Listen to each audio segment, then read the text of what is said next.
Boy, howdy, y'all! Welcome back to another edition of the Dirty and Driven podcast.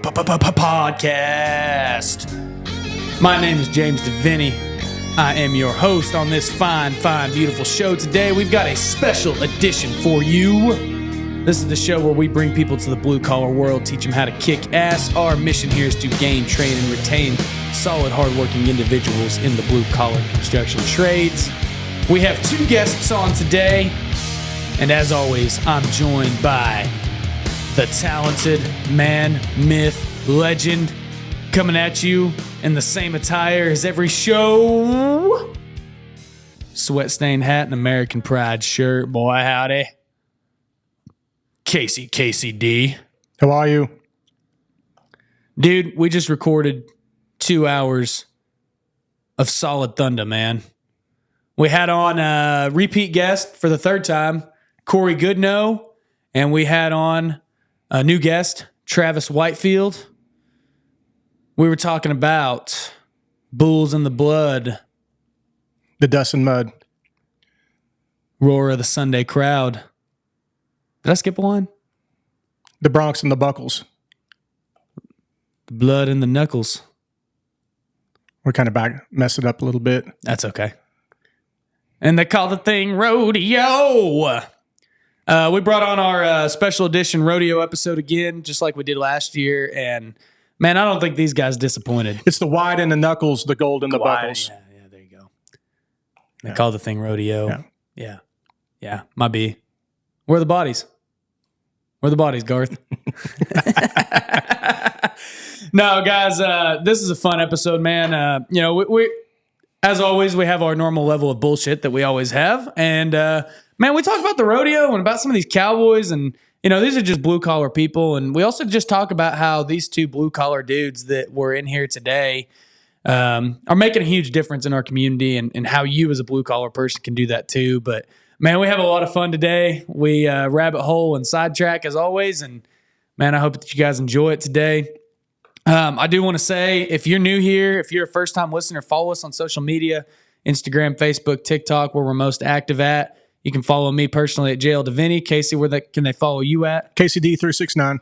Oh, yeah. You don't want to miss out on that boy right there. Gang, gang. Gang, gang. If you want one of these sweet shirts like I'm wearing in the video here, you can order those on dirtyanddriven.com.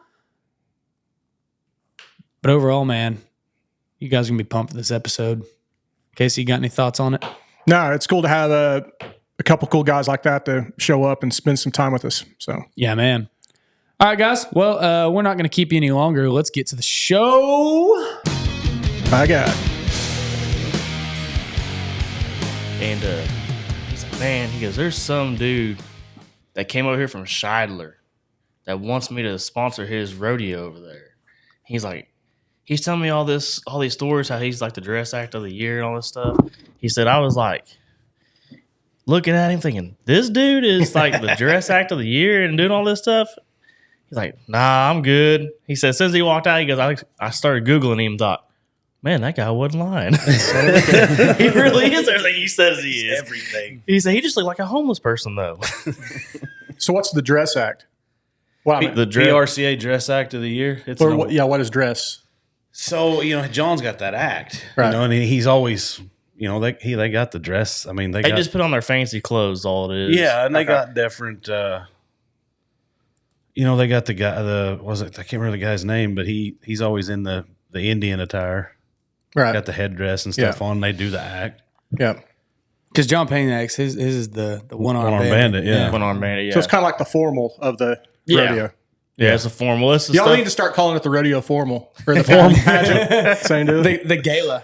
Yeah. The rodeo gala. He's 15 time.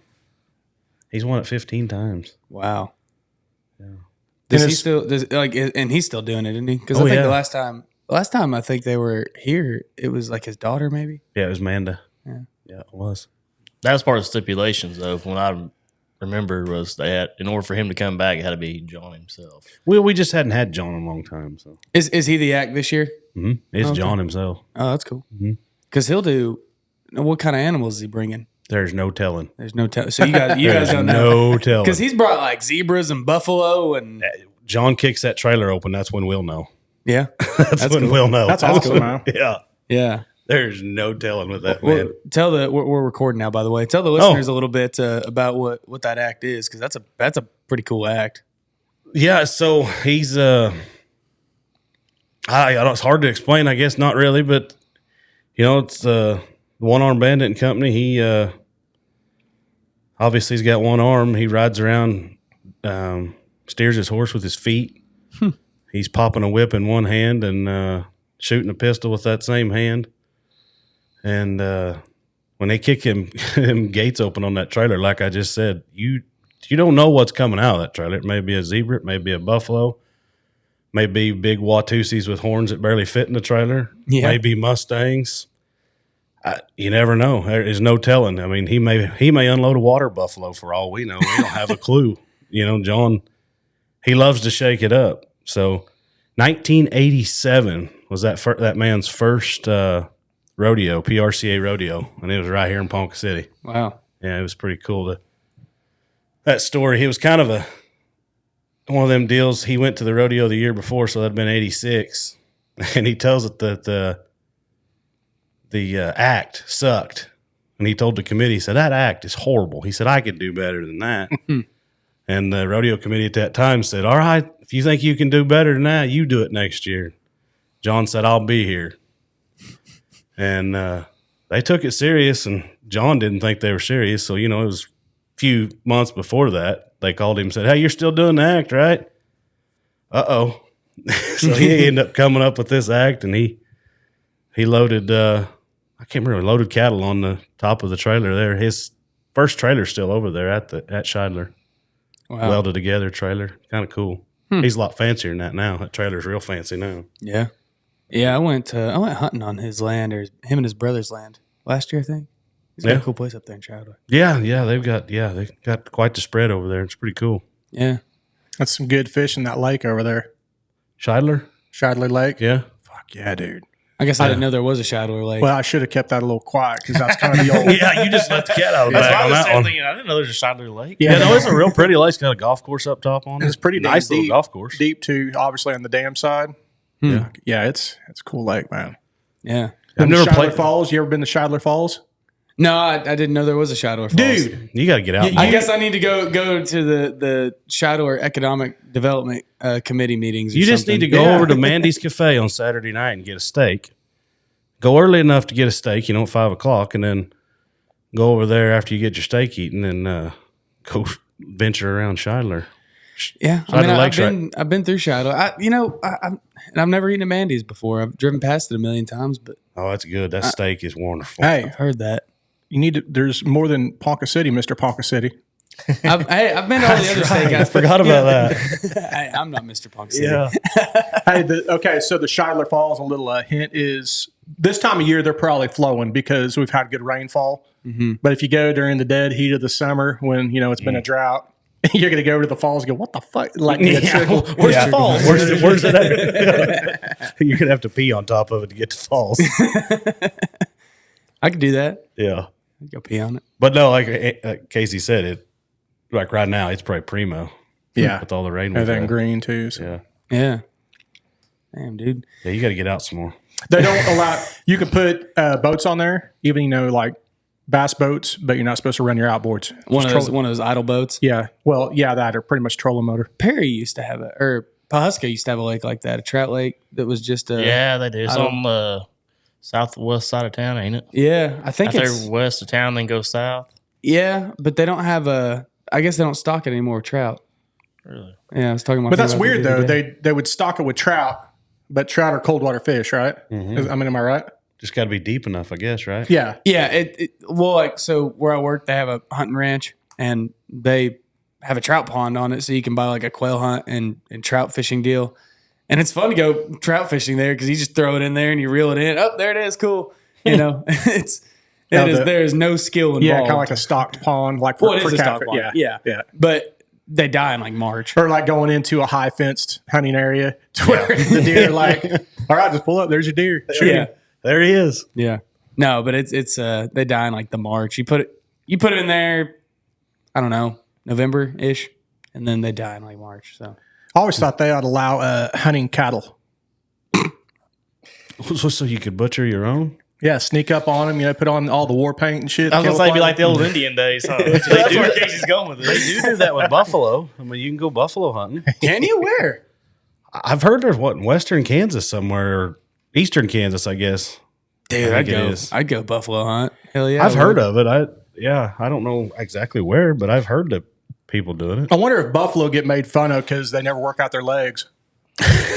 yeah, they got huge upper bodies. Fucking just skinny ass little legs. They Get teased and They shit. skip leg day. Yeah. All the Brahma bulls are making fun of them. Yeah, you see a bull walking by, like, oh, did you skip leg day, you little chicken boy? The buffalo, if the kid, they'd always wear like jogging pants so you couldn't see their legs. Yeah. Yeah. Little chicken legs. One day it gets real hot and they wear gym shorts, and you're just like, what the hell? That man's disproportionate.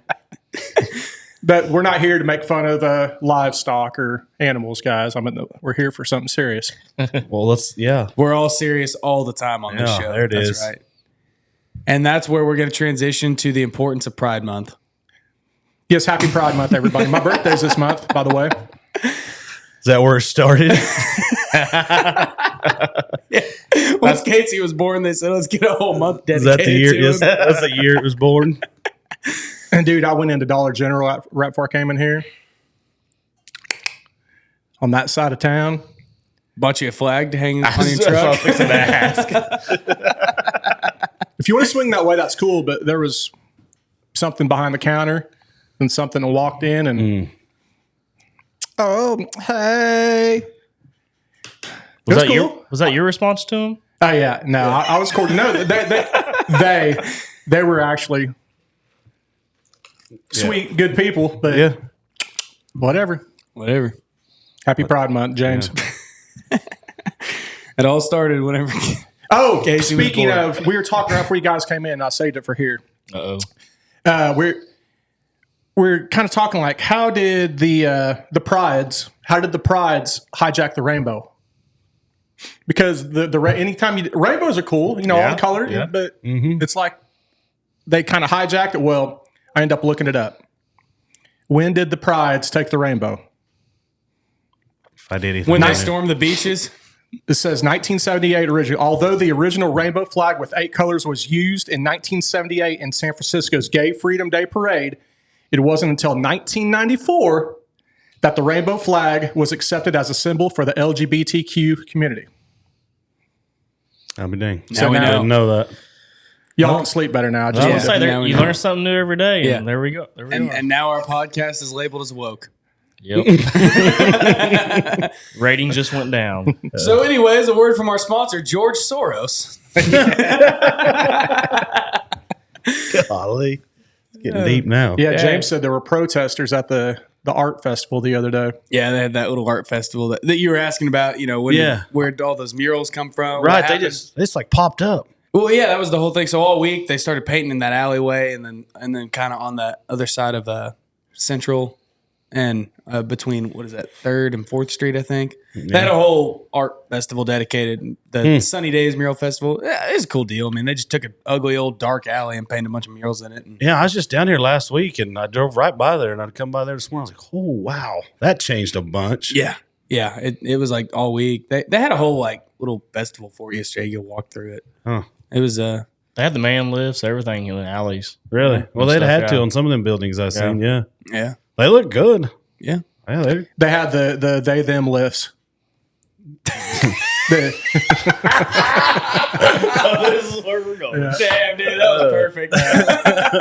But supposedly during the celebration, this mural celebration, it's a good month, for some people.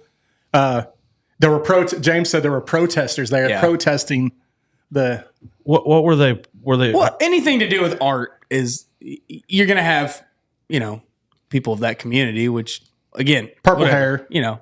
Okay. Yeah, so but- there's, cool. there's people protesting, like the pride aspect of it, which I don't really get. I mean, they're out there. I mean, it's not like they were painting rainbow flags all over the building. There were like Right, no, he it said was there were all- like three strong protest. You know what I mean? Right. Yeah, there was like three, 4 or there were 5. three deep. They all had the same bowl cut. Even the women had like this bowl cut with this weird little mullet thing. Just every single one of them looked exactly the same haircut. Yeah, I don't know. They were, from what I can see, they're talented individuals. That looks really good. Yeah. Kind of like you said, dark alley, brightened that corner up. That's for sure. Yeah. It was just a sketchy alley. Yeah. People doing drugs in there. And I mean, now it's just, I don't know, it's cool. Yeah. James said something like the protesters look like extreme right people or something. And I said, yeah, that was probably a George Soros psyop. He's probably making it look like, it's MAGA people protesting. Right, yeah. Yeah. The implants. Well, I thought it was weird that there was a pallet of bricks right next to it. I wonder where that pallet of bricks came from. Would you look at that? Who brought that in here, Now, the one I see, speaking of buffalo, there was a big old buffalo they painted on that wall. Yeah, that was the coolest one, in my That's opinion. what I thought. It was real cool. That was a local artist, Teresa Sackett. Oh, yeah? She does a lot of big murals around town, but they just her level of detail. I mean, I'm not like a painting guy. I don't know anything about like you get guys like, and you see this brushstroke technique. I just look at it and go, that's a badass buffalo, Right, yeah. But it was, I mean, just her detail to it and everything is awesome. Think how cool a time lapse would have been on that. Oh yeah, Just to watch it just come to life. You think They might have. it's kind of like dirt work. It looks like just hammered hell Yeah. at first, and you're like, oh wow, that changed over real fast. yeah, And that was almost a good transition if we wanted to talk about dirt. yeah. Hey, is it Tatanka, another name for buffalo? It is. Okay. Interesting. Did you know that? No, Tatanka. I'm sure it's Comanche. You've or never seen Cherokee. Dances with Wolves? Yeah. That's I think. it's been like I was probably 6 when I saw that movie. Tatanka. What tribe is that? I don't even remember. Yeah, you're picking up. You need to do that. You need to do that again. Make sure we get it on video. Yeah, I'm sure you got that. Do it one more time, just be safe. Yeah, just do it. Well, Travis, we've had Hold on. oh, Hey, what? before you transition, what is a Tatanka? It says, although this name was a mix-up of two different animals, many people still know bison as buffalo today. Another name for these animals is Tatanka. Tatanka is the Lakota word for bison. Okay. Somebody asked me the other day, they said, is there a difference between bison and buffalo? And I was like, Come again? I was like, I don't think so. And then somebody else was like, yeah, there is. There's a difference between American bison and a buffalo. So, like when you go up to Yellowstone, if you notice, like the ones around here, I don't know which one's the bison, which one's the buffalo. I don't know which one's which, but like up at Yellowstone, when you go up there, their upper body, their leg day where they missed it is so much bigger. Their heads are bigger. Really? The ones out here east of town, their heads are a lot smaller. So I don't know if east of town's the buffalo and Yellowstone's the bison. I really don't know. Or the Tatankas. That's crazy. I didn't know that. Yeah, they're extremely bigger animals in Yellowstone than they are east of town. We here. got the pussy buffalo down here. They could be more intelligent. The one with the bigger heads. Yeah. They- Or that's- just thicker skulls. Didn't they say that's how like humans evolved from apes? They said that apes or monkeys used to live in trees and eat seriously like berries and stuff. But then when they got out of the trees and started walking and feasting more on meat and stuff, then the brain started to grow. And then we evolved from apes into what we are today. Oh. By eating meat. That's Yeah. it. By eating meat. There it is. And you know what? There it is. That's more how we beef. started the podcast last year whenever you guys were on, is eat beef. Eat beef. Eat beef. And that's what we're really here for today, is to tell you guys to eat beef. Just eat more beef. I eat a lot of beef. Now I'm eating about 3 pounds of beef a day. Staple of my diet. Dude, you know what I read or I heard yesterday? I was watching a deal on pig farms.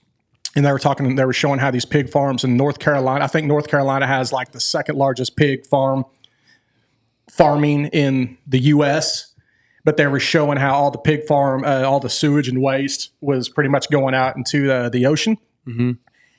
They said that one full-grown pig, 200 pounds-ish, just average, does 2.5 tons of waste a year. 2.5 tons of waste for one pig. And I looked up the math. That's 13 to 14 pounds of shit and piss a day Whoa. for one pig. One pig. And now you know. Now you know. Casey's just full of crazy. He is. He's full of, what do they call it? Useless information? Yeah, that's what I was thinking. Useless information. Hot air. Oh, Just yeah. needs to get out. Yeah. That's a lot of dung, man. You've been on Google a lot. Nah, this is educational show, man. Oh, yeah? Yeah. Yeah. Educate. We actually are labeled as an education podcast. I don't know how that happened, but I get emails. I get emails all the time being like, "We've added the Dirty and Driven podcast to this course curriculum for whatever." It's like some spam ad, and you're like, "What? I hope not." You did what? What age group did you get us in? We're also labeled as comedy because under the umbrella of comedy, you can get away with saying shit and then not be held accountable for it because it was just a joke. We were just joking. We weren't serious. It was a joke. We're comedians. It is the duty of comedians like myself and Casey to keep the world going in the right direction by saying things that everybody else is too scared to say. But we just call it comedy and everybody's like, oh yeah. Yeah. That's how we do it. There it is. There it is. All right. Let's bring in our guest. Yeah. So we've had Cory on here before. So if you guys don't know Cory, go back to last year's episode. I think it was just called Eat Beef. It was about this time last year before the rodeo. And then he's been on since then. I don't know when, at some point. Actually, I think we also talked about Pride last time you were on here, Cory. It seems like that comes back. I don't know why that keeps coming back. Dykes. Yeah. Just keeps coming around. Yeah, that was the furries. That's what it was. It was the furries, man. So we had that on there. And then, but anyways, Travis, tell us about yourself, man. What do you do? So work with Cory and Casey here in Ponca for Phillips. Been with them 11 years. Pipeliner. Took Cory's old job whenever he decided he wanted to move on and be more important. Management. Yeah, exactly. He wanted to be one of the Bobs. Can we trade? Negative. So, no, been up here in Ponca city area for the past 13 years or so. My wife and my kids, we live out here west of town. What do you do on the pipeline? So I do all the pipeline locates, take care of crude pump injections. I got NGLs, I got HVLs, crude, finished products. I got all of it. Yeah. So you like working on the pipeline, or are you like doing like what Casey's doing, shipping it around? No, I don't get. He's not an office boy like I don't me. get to sit in the office like Casey. He sits in his truck. Yeah, I sit in my truck instead. Yeah. His office is mobile. Yeah. Yep. No, I got all the lines coming in and out of Ponca. I got all the crude injections that are around Ponca area. Nice. So Cory's in an excavator and you're in a truck. Is that right? Yep. Are you one of those guys that you've got to be there on site whenever he starts digging? Yep. And then you get mad and you're like, dude, I got to be there whenever you're there. And then like you show up and then you're just like watching a Netflix show on your deal while he's digging. You're like, yep, I'm glad I'm here just in case something happens, you know? No, I'm doing paperwork. What are you talking about? Yeah. I'm doing paperwork so you can dig. Get up. Come on now. Come on now. It's just that accountability of being there, right? Yep. No matter what you're doing. There was another pipeline company that we were dealing with, and it was a gas pipeline. And there's one dude. He is an asshole, and he's probably listening to the show or something. Mike Lashitsky. Yeah, Mike Lashitsky.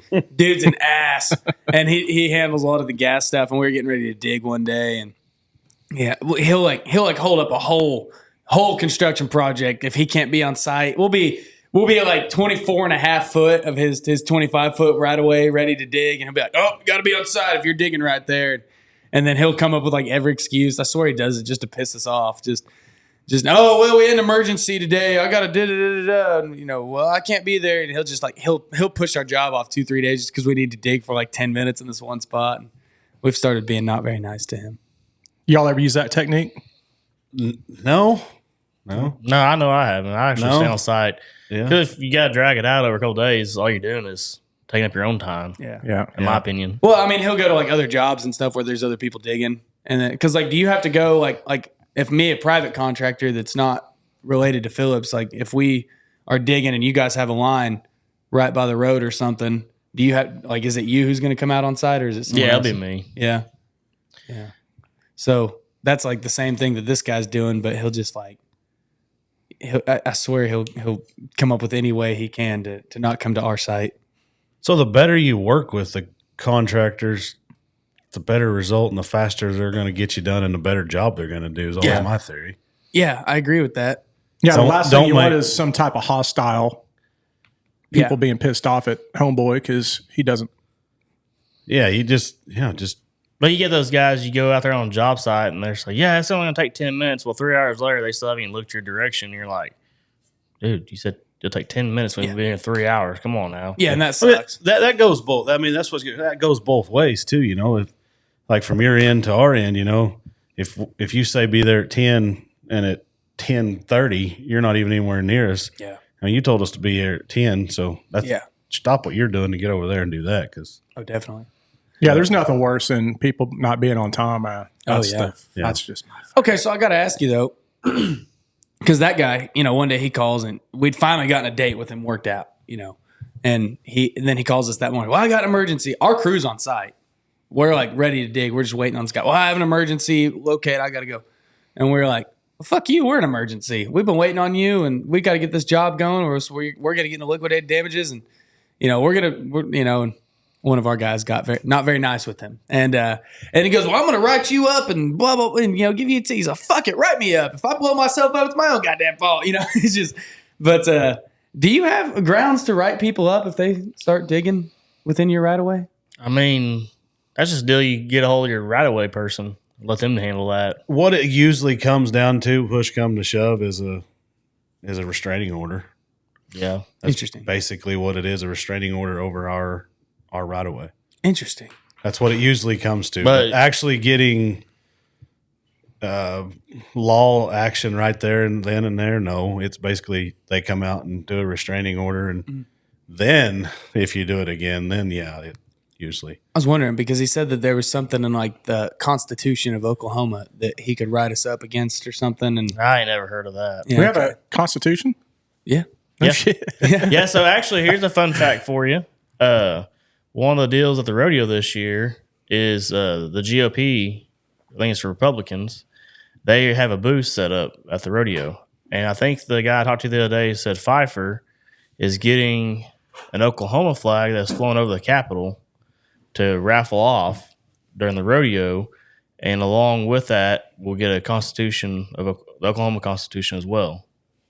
That's a copy of it. So That's cool. Hey, is number 47 going to be here at the rodeo?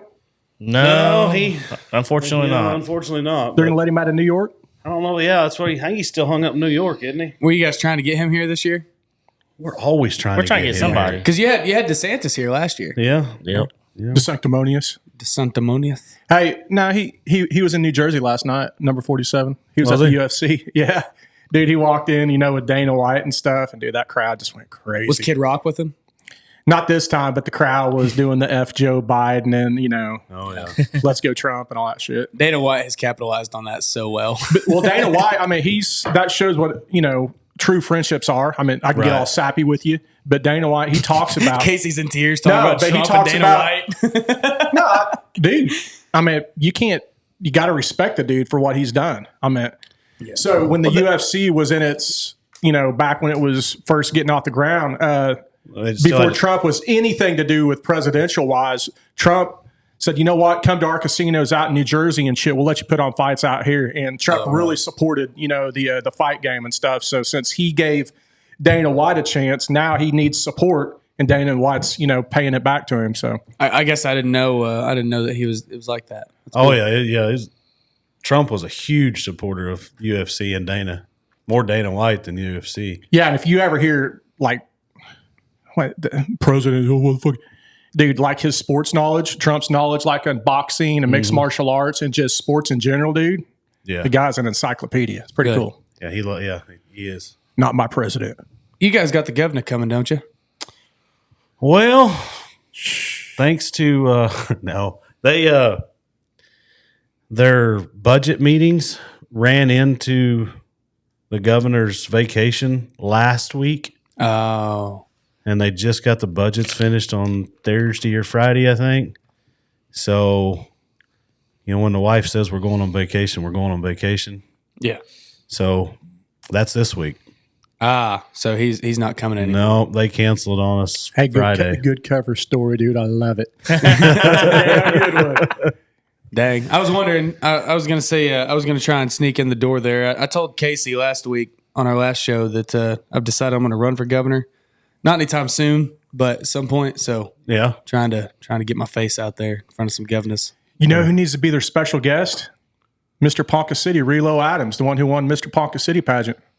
Yeah. I think we tried to get him to sing the national anthem, but with something with it's got to be submitted way before since it's a pro rodeo. It's got to be. Really? Yeah. Nobody ever said a word to us. Really? That's what they told him to. I don't know who. They lied. I don't know who he talked to, but they told him to send an audition video and they'd submit it. You're talking to the men, right? Well, I know. I'm just telling them what we were told. Hey, like you say, air your grievances. I mean, Yeah, you go to the people. Yeah. Yeah. I don't know who he talked to, but they told him to submit like a tryout video basically, and then they got to submit it to the association. The PRCA? Yeah, the PRCA. No, not with our. I mean, we are a PRCA rodeo, 100%. We are a pro rodeo. Oh. But whenever it comes to like national anthem and things of that nature, no, that's all on the committee. That's all on us. Oh, well, you need a national anthem singer for Thursday? Well, that's what's crazy, as you said. Up to what, a month, maybe less than a month ago, we were still scrambling for a Thursday night singer, and we finally found one. We had one back out on us, and we finally found us one. Most of our singers, though, they're all just people that somebody on the committee has heard sing. They just know and them. then we just ask them, "Hey, you want to come sing?" Cool. Yeah. This guy's a good singer, so. Yeah. Hey, serious question. Do you all have anybody that kneels during the anthem or turns their back to the flag in the rodeo? Nope, that's a wrong sport. that's the wrong sport. Do y'all have like any beef? Is there like any beef in the There's rodeo? beef at the rodeo, yeah. Yeah, that's what There's a beef lot at of the beef at the rodeo. rodeo. You know what I mean, though? So I've got a video. I need to get it, and we need to get this on our social medias. But our sound engineers, I want to say it was last year or the year before. I think it may have been last year. But we were all transitioning from the rodeo to the concert, and John just started playing the national anthem over the big speakers at the concert. The whole place froze and started looking at flags and removed cover. The whole place. I mean, it was chilling. He showed me the video because I was at the other end. I didn't get to see it, but he videoed it. Yeah. It was chilling to see it looks like ants out there with thousands of people walking around, and the song come on and everybody froze. Yeah. You know, I had a really cool deal. I went to Formula One a couple times and in Austin, and you know, there's a melting pot of people there. There's thousands of people come up from Mexico. You got people who fly in from Europe. Really, not that many just Americans there. And at the time, I think there's one American driver on it right now. But whenever I was there was no American drivers. Well, they're playing the national anthem for the rodeo. 300,000 people were there, and nobody was doing that shit. You know, people from all different countries, walks of life, everything, and everybody was real respectful. And I mean, they didn't all have their hands over their heart and stuff, but everybody stopped walking, and everybody, stopped to listen up and paid attention. It's pretty cool. Super cool. It was really cool. Now they don't do it. I didn't notice it, and maybe this is a deal where, you know, we need to improve. Is like whenever the drivers win, they play that drivers' national anthem on the podium, and there's a lot of people just like leaving, going to the parking lot right then. You're like, damn, dude. You know, we want people to stand for ours, but you know, whenever they're playing the Dutch national anthem or something, we're just like, see ya, I'm out of here. You know. Yeah. It's probably because they don't recognize it. They probably just think it's another song or something. They probably just don't recognize what's actually playing. Yeah, that or they don't know what to do exactly. Yeah. While they're standing there. I mean, do they just stand there with their hands behind their back? Well, I think it's been going on a while because I remember back when Nikolai Volkov and the Iron Sheik would win, and they would sing their national anthem in the wrestling ring, and all of us Americans would just be booing them and shit and throwing stuff at them. And this was, the Russian wrestler Nikolai Volkov. Oh yeah. And then the Iron Sheik, from Iran. And we'd just be booing. We'd be disrespecting them while they were singing their national anthem. So it's been going on a while. That's pretty shitty, in my opinion. But we'd get pissed if those people were like, kneeling down during our national anthem. Dude, it was professional wrestling. It was a joke. Oh yeah, they were working. These guys were. That's true. Yeah, pro wrestling. I guess I was still on UFC. I was trying to figure out which You remember wrestling. Nikolai Volkov? I know. Dude, okay, so remember Rocky IV? Yeah. Okay, that was back at the height of us against Russia. The Soviet Union or USSR, whatever the fuck it is, and Rocky was fighting Ivan Drago, so it was USA against them as East versus West. Right. Well, that was bad. Dude, in the mid 80s, that was the height. I mean, remember Russia was the bad guy or the USSR and us? Well, during this time, it's the same deal with they had professional wrestling the same time. They used that type of sentiment with us against them. And they brought up this guy named Nikolai Volkov, which he was this Russian guy. And he'd come in with the Russian flag, waving it. Because I can't remember, it had the sickle or whatever on it, and the hammer and the sickle on the flag, and he'd wave it. And at the height of this, the crowd, if the crowd's booing you, you're doing your job. They're like, man, fuck you, and he's it's a tight fight.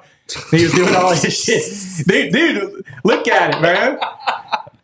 Oh man, that's what I'm getting at, man.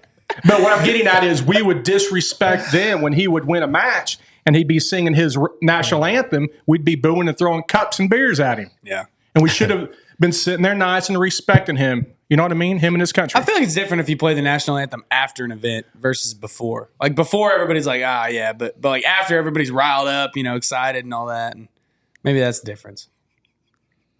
It's professional. It was a fucking joke, professional man. wrestling. It was a joke. I was trying to connect that. Well, when you first said it, I was thinking my mind was still on UFC, not we should have known though with Casey. It would had to been. Well, I don't. What is wrestling? I don't even know. What's WWE. There it is. Thank you. Yeah, we should. Gosh, we got a rapper we should behind have known us. it was AWWE and B, it was not serious.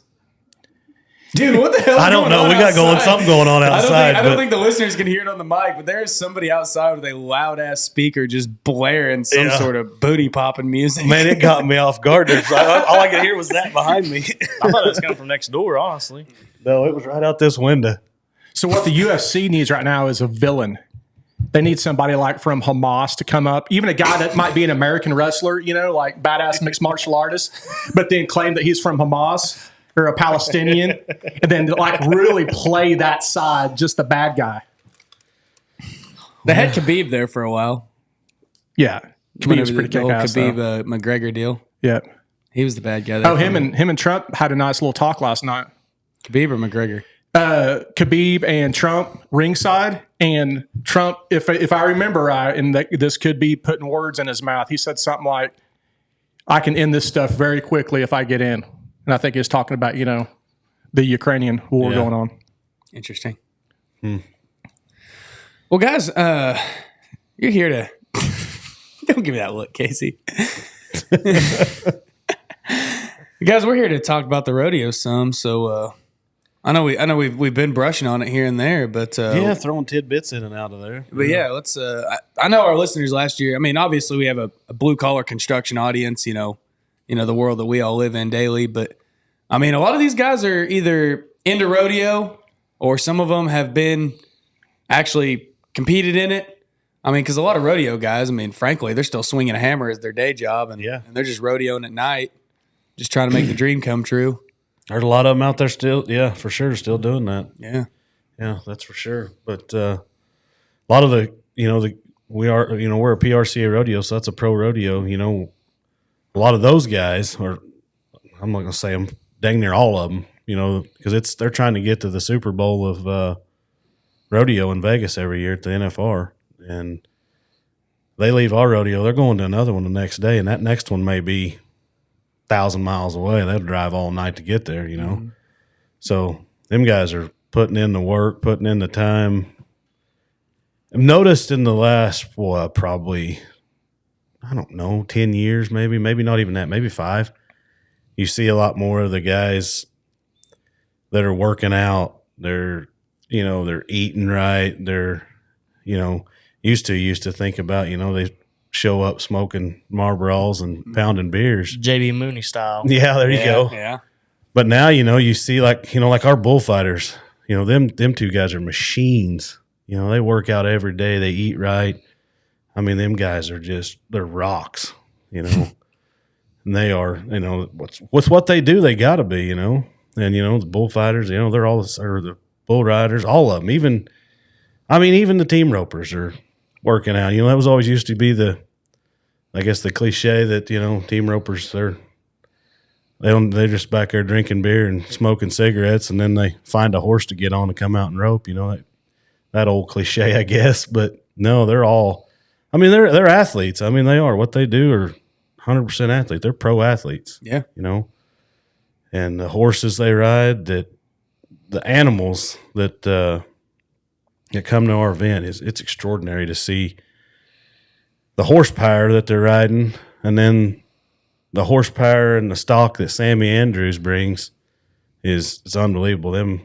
He's got multiple stock that make it to the NFR every year, and some of them are up for, Bull of the Year, Bucking Horse of the Year. He's a lot of that they're up for it. They give awards to the stock just as much as they do the athletes. So how does it work? So you said like we're PRCA and then NFR is like that's the big one, right? Yeah, that's. So how do you go? I mean, are there a lot of just explain how the hierarchy works there, because I don't know. I mean, is there like PRCA and then there's other divisions based on your region, and then whoever wins the PRCA goes to NFR? How's all that work? So they take the top 15 out of each event every year to the NFR. That's money earned throughout the year. So. Like our rodeo is a $5,000. We add as a committee, we add $5,000 to every event. That's times 10. Yep. To each of we do that times 10. So then they're they pay an entry fee. So their entry fee goes into them with earnings too. So I can't remember what first place pays here. I think it's by the time it's all divvied out, I think it's close to $4,000 maybe. Mm-hmm. That goes towards their earnings for being in the top 15. And so everybody's fighting to be in that top 15 come September. I want to say it's September 30th. I may be wrong on that, but it's right there close. But right around September 30th, somewhere in that area is like the last day is the cutoff day. So them last few rodeos, they got the Governor's Cup in there too. And you got all the, if you're on the bubble, if you're on that 13, 14, 15, 16, 17, maybe it calmed down to 20, you are driving hard, pushing hard, catching planes.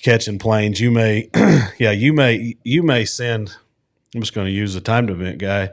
You may send a horse to California and a horse to the East Coast. You may send one up to Montana, and you're just whenever you get done at, let's just say Ponca City's in September. You get done at Ponca City, you jump on a plane and you go to somewhere in Montana. No shit. Yeah, and you jump on, and as soon as you rope there, you jump on a plane and you go to California. God. So how are you making enough money to do this? Like, obviously, if you're like one of the top few guys, you're probably making enough money rodeoing to, I guess, fund the touring of the rodeo. But right, what about some of these other guys, man?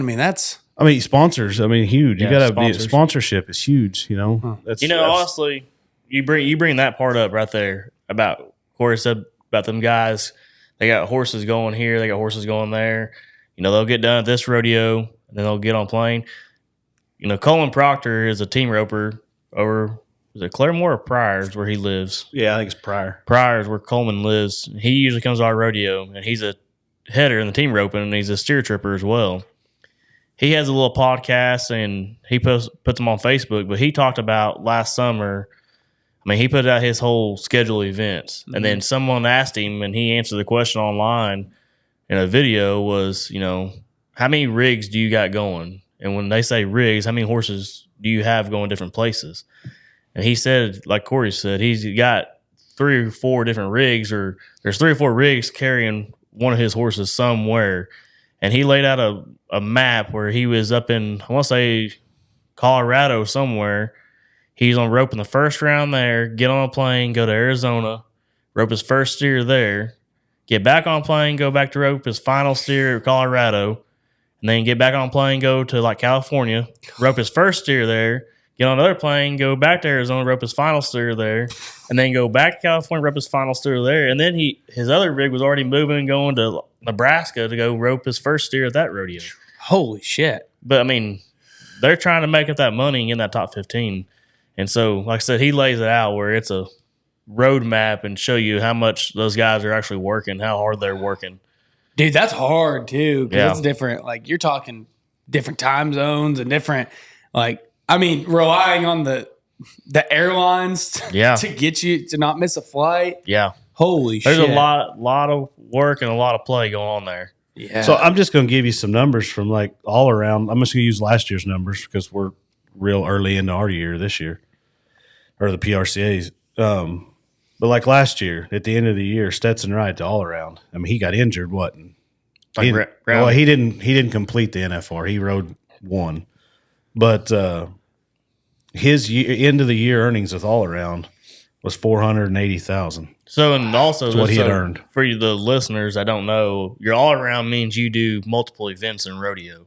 So it could be, like Stetson, for example, he's a bull rider and a saddle bronc rider. Mm-hmm. So, I mean, he's a young kid. That's how he gets in that all around race. Yeah. They take how much money you earn in both events, and that's how you win the all around title. And it's not just him. There's other guys that are in the all around as well. Wow. There's, everybody, like I say, the top 15, they want to get out to Vegas to be in the top 15, obviously, because they want to be a world champion. Yeah.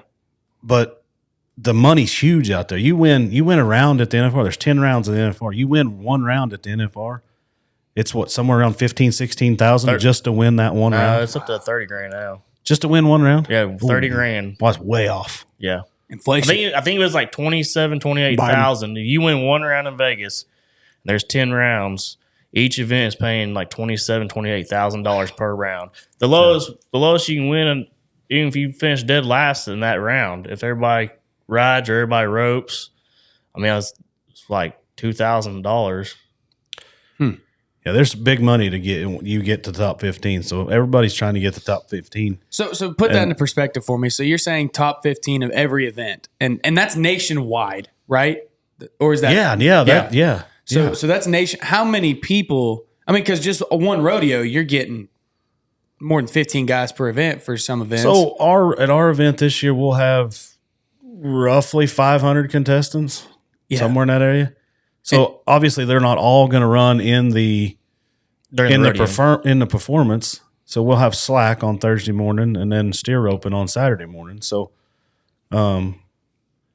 there's a bunch in the slack, obviously, because you only usually run 10 per event, like 10 contestants per event usually during the perf. So and that goes back to also, I mean, some of them guys, like was it 5 rodeos or 6 rodeos same weekend as us? It's right around 5, 6. Yeah, it's 5 or 6 rodeos. And so a lot of them guys, depending on when we are running our slack, they would request the slack performance. So what is a slack performance? Just so that you can be, like Cory said, we run all of our rodeos in the evening. Our slack is going to be on Thursday morning. So if they could come to us Thursday morning, they go to Woodward on Thursday night, then drive to Texas and hit a Friday morning slack, and then go to another rodeo, hit a Friday night performance. They're trying to hit as many rodeos as they can. Wow. So there's a lot of science, even from a committee's point on, when we're looking at when we put our slack, what time we put our slack, what day do we put our slack? Because we got to look at all them other rodeos to see when their slacks are, when their slack times are. That way we can get all of those other contestants to come to Ponca City, because if you do it on top of, let's say if we did it on top of Woodward's an $8,500 added rodeo. Wow. An event. So if we were to do it on top of Woodward, we wouldn't get anybody. They would all just, they can't afford to come to Ponca City. Is, right? Yeah. So they're all going to go to Woodward. And that's why, because we used to do it in like August. Yeah. But we moved it to June to get more people, right? Well, yeah, that's 100% right, because, by August, your top 15 pretty much know if they're going to make it or they're not going to make it to the NFR. Mm-hmm. And we were having a hard time getting contestants in August. So we moved it to June because they're all still fighting in June. They're all, that all around's at 44,000 right now. So that gives you an aspect of how much ground there is to be made up in money wise there. So, but, so yeah, June has made our contestant numbers go through the roof. Nice. Awesome. We work every year as a committee. To add more money to that rodeo. That's our maybe shooting this a little long sometime, but you got to have a goal. Our long-term goal is to be around 10,000 added event at some point in this. And and whenever you say 10,000 added event, that means $10,000 added from the committee times 10 events. Wow. So that's $100,000 basically you're giving to winners and contestants. Yeah, that's comes right out of the committee's pocket. I mean, that we write $100,000 check to the PRCA and the WPRA. Wow. To pay, to add to the entry fees. So I'm still fascinated on that. I want to go back to. So you're saying like top 15 of every event goes to NFR in Vegas and all that. How many people nationwide are competing for that top 15? Thousands and thousands. So there's guys that are out here doing this and girls that they're competing for that top 15 spot. Thousands of them all over every weekend from June till. Now they already been going September. since January. Holy shit! So all year round, basically. Actually, since October, the 2023 season ended in September 30th. They had rodeos in October. That goes towards your 2024 earnings. Wow! So they start right there in October and start again.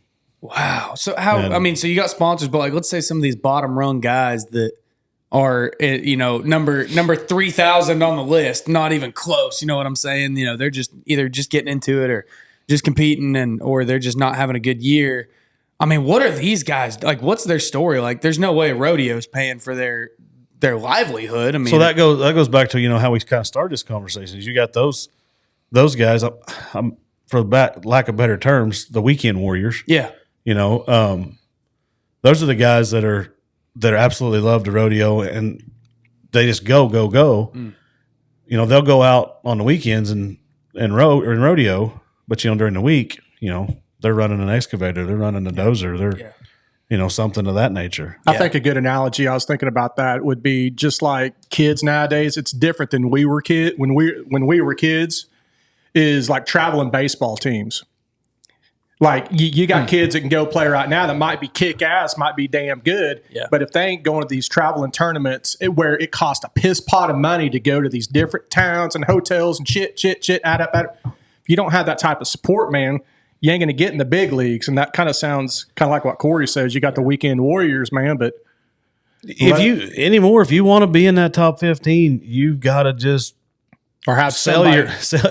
Like you said, sell yourself, have somebody to buy into you, man. Oh, dude, that fucking cat right there, man, he's a good one. Let's get behind him. I mean, obviously, you got to be good. Yeah. I mean, you got to be really good, and then you've got to you've got to risk it all, I guess, kind of thing. I mean, the days of, I remember, you could go buy a head horse, a really good head horse, for $4,000 to $5,000. I remember the days of the $4,000 or $5,000. You got a heck of a head horse.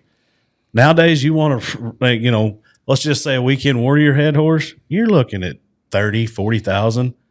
What's a head horse? Well, Casey, it's a horse that will give you head. Sorry, I should have known where his head was going. So it's the horse in the team roping event. That's the head. You got a header and a healer. Oh, okay. So okay. one ropes the horns, one ropes the legs. Casey goes, "How much can I buy a head horse for?" But let's just say Coleman Proctor's horses, because we already talked about Coleman. I bet Coleman's riding $100,000-$200,000 horses. But that's the other deal. Jeez. Like Cory just said, I mean, a lot of these guys, they go in partners with other guys to buy a horse. Yeah. Wow. And then they'll share, and that goes back into the deal where, Coleman's got his head horse up here, but say he's partners, I think it's JC Yakap. I don't remember. Yeah, go ahead and try to say that one. I can't say his name. Go ahead. I know I can say it in my mind, but I can't get it out of my mouth. But he's setting number one in the world right now. But if him and Coleman are partners on a horse, Coleman could be roping off of him this week. Next week, JC could be roping off of him. Yeah. Because they're partners on him and they're both footing the bill to pay for him. So do you go get a bank loan to buy a $200,000 horse? Yeah, they have insurance policies on horses. Insurance policies. There's specialty vets for these animal athletes. I mean, they'll go down and they'll do therapy on them, where they get in the pool and they work them out, and the rehab centers. Wow. I mean, it's a huge business. It's the rodeo business, the equine business. It's absolutely huge. If I go to right across the street, we got Equity Bank across the street, and I go in there and I say, "Hey, boy, I need a business, or I need a vehicle loan, equipment loan, something."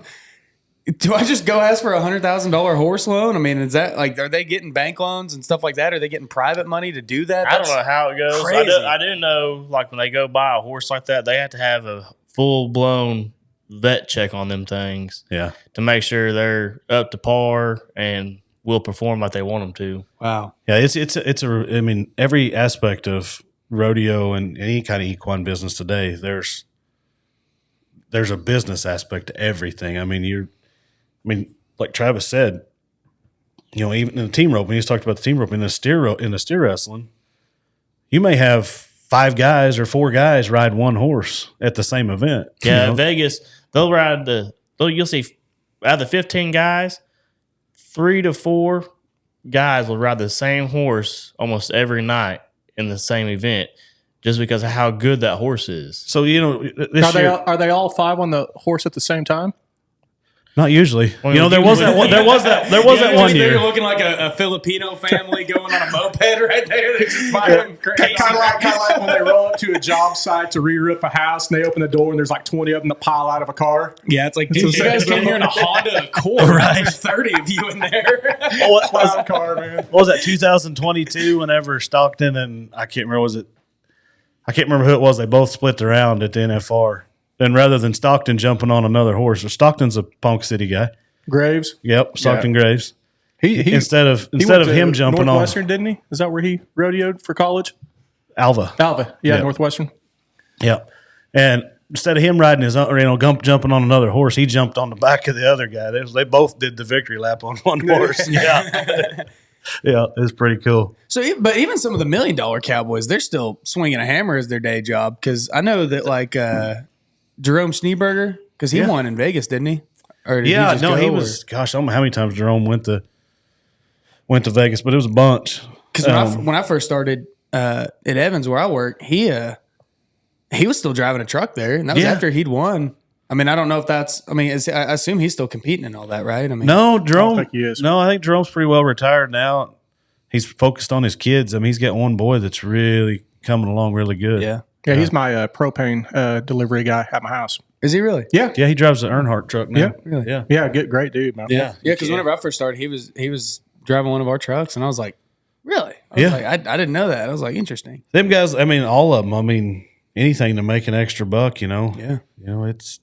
That or they might be home rehabbing. Yeah, maybe home rehabbing and just got to make some money. They may have got hurt and they're just trying to lay low for just a little bit. It's a lot like the music business, because I mean that's where my mind goes because I'm a weekend warrior, rock musician. Yeah, And you go and you work your day job and you make all your money, and then you go weekend warring, hoping that one day you make it big. And I mean, I guess with the rodeo, there's at least a system that you can follow and kind of know that this is what I got to do if I want to really make it big. And music, you're just hoping to get lucky and the right person hears you. But right. a rodeo, you're just trying to, Put in the you work. sign up and put in the work, and it's totally based on how you perform and how you do.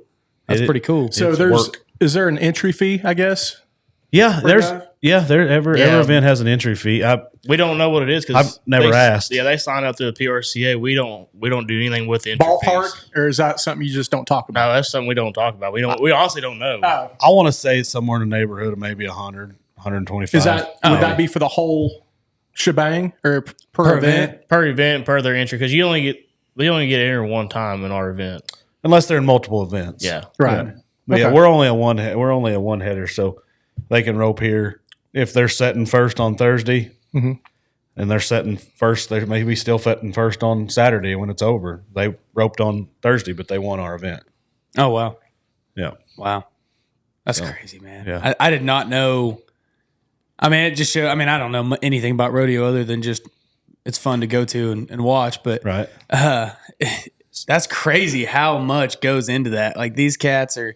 I mean, because I've worked with a lot of guys. I mean, just working in construction, I've worked with a lot of guys that they do that. They work during the week and then they go weekend war, like you're saying. And then I didn't realize how much goes into these top guys that are doing it, where they're flying all over the place, and it's just God.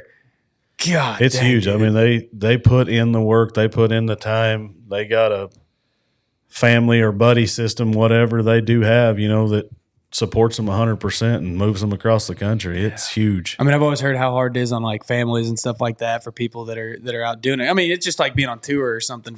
You're just gone, working on the road for months. So, like COVID, COVID was horrible.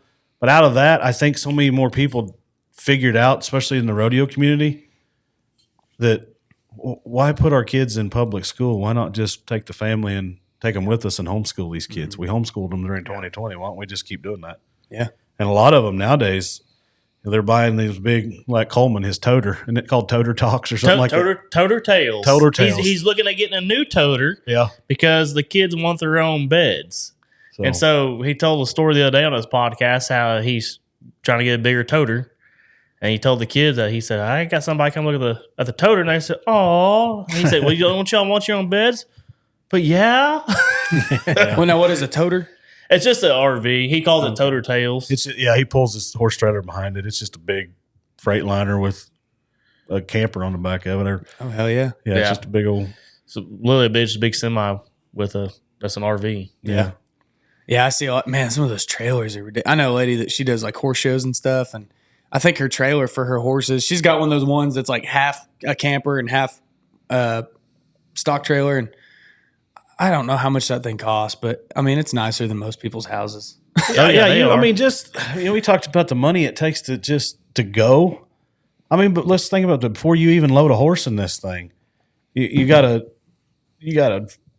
pickup up there that's right now, them things are $100,000 just to buy. And then you got a trailer back behind you that's got living quarters on it. Those are $250,000. Mm-hmm. You're rolling in it before you even leave the house. And then you got to put you ain't got a horse in it yet. Yeah, you ain't got horse, you ain't got feed, you ain't got tack. I mean, you're looking at $500,000 just in equipment, just to play the game, plus your horse and everything else before you ever enter a rodeo. And that's before you even drive 1,000 miles, and that's before you burn up all that diesel getting there. Yeah, so just go out there and miss. Or knock down a barrel. Yeah. See, that's where I feel like the world is so different than back in the 70s. Everybody likes to talk about, the 70s and 80s, just athletics and everything in general, sports, and, smoking a cigarette in one hand and a bottle of Jack in the other hand, just going out there, just having a good time partying. These guys that were just, that I don't give a fuck, I feel like the barrier to entry, obviously back then pro sports was still pro sports, but the barrier to entry was different. Now now you got to be prime physical shape. You got to have money behind you. You got to be able to go out there and play the freaking game, man. It ain't like that where you could just, roll up off the junkyard a lot with a cigarette and a Coors Light and go for it. Yeah, you got to be a machine nowadays. It seems like Yeah, when you realize that your body is what makes you money, the more you can take care of it, dude. Well, that's what better chance you're going to have. They brought up the other day about baseball players, about how much bigger baseball players are nowadays, and they're talking about how they're able to throw the ball so much harder, like the pitchers. Mm-hmm. And they said it's because back in the old day, pitchers didn't work out. They thought, well, those guys are big. They can't be too big and throw a baseball 100 miles an hour. Yeah. But then they've realized, hey, we can still work out and still be able to throw a ball 100 miles an hour. And they said that's why pitchers are so much bigger nowadays, and baseball players in general. Usually you think about baseball player, a little scrawny guy that can run from left field to right field in no time. Well, now they've realized, hey, we can work out, we can keep our bodies up, and still run just as fast as we used to.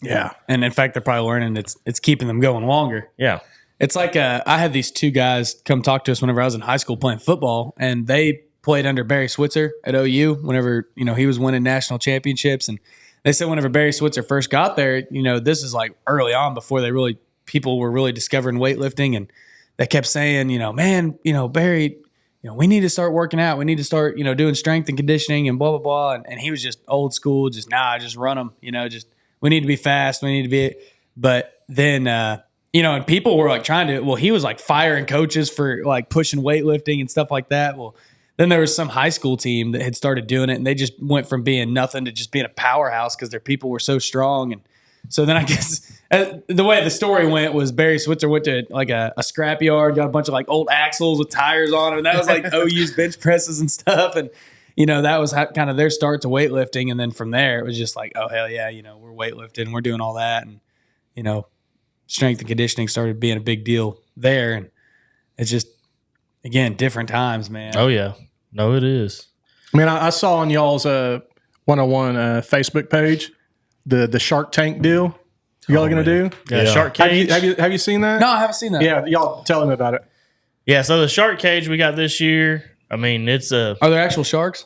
no. Oh. It's cool. It's The a cool sharks are the concept. bulls. Yeah, the sharks are the bulls. We just call it the shark cage. I mean, because it's something new. I mean, you see them in the PBR, a bigger version of this, where it's just like ours that we got is from Justin Rumford, the clown here in town.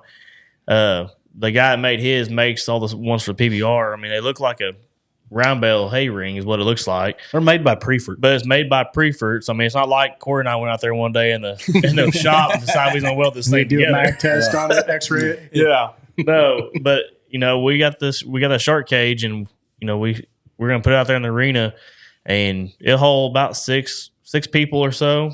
Go out there and sit in it. I mean, you got plenty of room to sit in it, and be able to watch the rodeo from inside the arena, inside the shark cage. Oh, wow. I mean, the thing weighs over a ton. It's extremely heavy. It's extremely heavy. Goes together in a drop of a couple pins. Wow. And I mean, now you can go out there.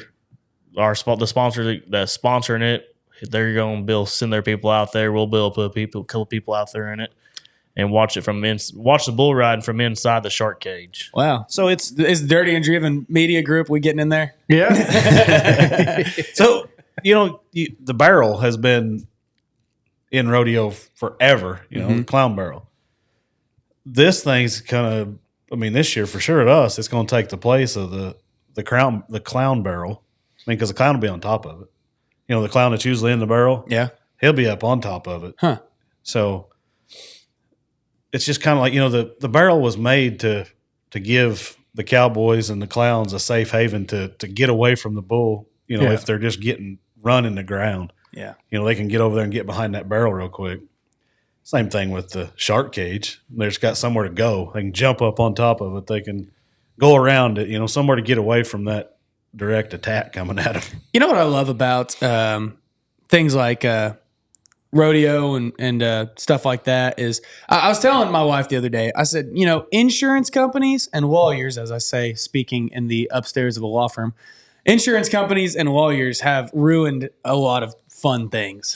You know what I mean? Like, but I'm serious. Like insurance companies' rates are so high. Like even businesses, they're like, yeah, we can't do fun shit. Like we can't put this truck in the parade, or we can't let this we can't let kids come out and run an excavator on the job site because insurance is too high, and our insurance company, will kill our rates. Is going to put us out of business.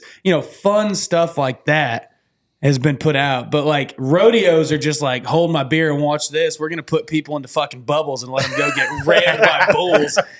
We're going to put them in this glass tank and just let them just come and just get run over by bulls. Hey, the bubbles are fun. Yeah. They're awesome, dude. That's what I'm I got in saying. one a couple of years ago. Dude, That bubble deal was fun, but every time somebody went out there, everybody on the committee would just be going, "Oh, come on!" Except for when I was in the bubble. Yeah. Yeah, They were like, yeah, Cindy, Yeah. yeah, we go ahead and just pop a hole in it right now. yeah, Just go to for slowly- it. Yeah, No, dude, but it's like that stuff's so cool. That's why I love, because like, I mean, look, man, it's kind of like whenever I first joined the construction industry, we'd be like wrestling in the ditches. Like seriously, we'd be on the side of the road. Like you cannot do this. This would be instant firing now. I mean, same place, same cup. We were like wrestling in the ditches. It's been 7-8 years now. Doing all this shit, having dirt clawed fights, just beating each other up, like all that stuff. Things that now is like, hell no, you guys are not. I mean, even me, like if I pulled up on site and saw people wrestling like that, I'd be like, guys, you got to quit right now. You know what I mean? yeah. Or the days of cooking on the right of way. Those days are the days I miss bigger than anything. Is everybody'd have a grill and they'd start cooking on the right of way. Nowadays you fire up a grill. you got to write a permit. And sniff the area. but even at that, they throw a fit. They're like, "Why do you got an open flame?" I'm like, "That welder right down there in that hole is doing the same thing." What is up? Well, it's just silly. The world we're there's a lot of, and obviously it's because people, but I hate the whole, like, we're going to change this whole, the policy for the whole nation because one guy died doing it. I mean, obviously it sucks that one guy died, but I mean, come on, man. You want to have a grill on site? Like, you're by a gas line. Okay. You shouldn't be doing that by a gas line. Come on now. But you got a welder down there welding on that same line. But isn't Exactly. a vehicle somewhat of an open flame too? Can be. Can be. Your exhaust right next to tall grass. Hell yeah. Grass plus fires your start all the ignition. time doing that. Yeah. It's You just know? those fine lines, like you say. But it's like rodeos are still just like literally you're putting people into a bubble and like having them run around and get hit by a bull. And it's like, I think that's awesome, dude. Like if somebody's dumb enough that they want to go get in a bubble and run around with a bull, let them do it, man. That's cool. It's fun. Watch choice of words there. Shit, man. There's one kid last year. He got that bubble pop. He got dome rocked by that thing. That dude was so happy to be hit.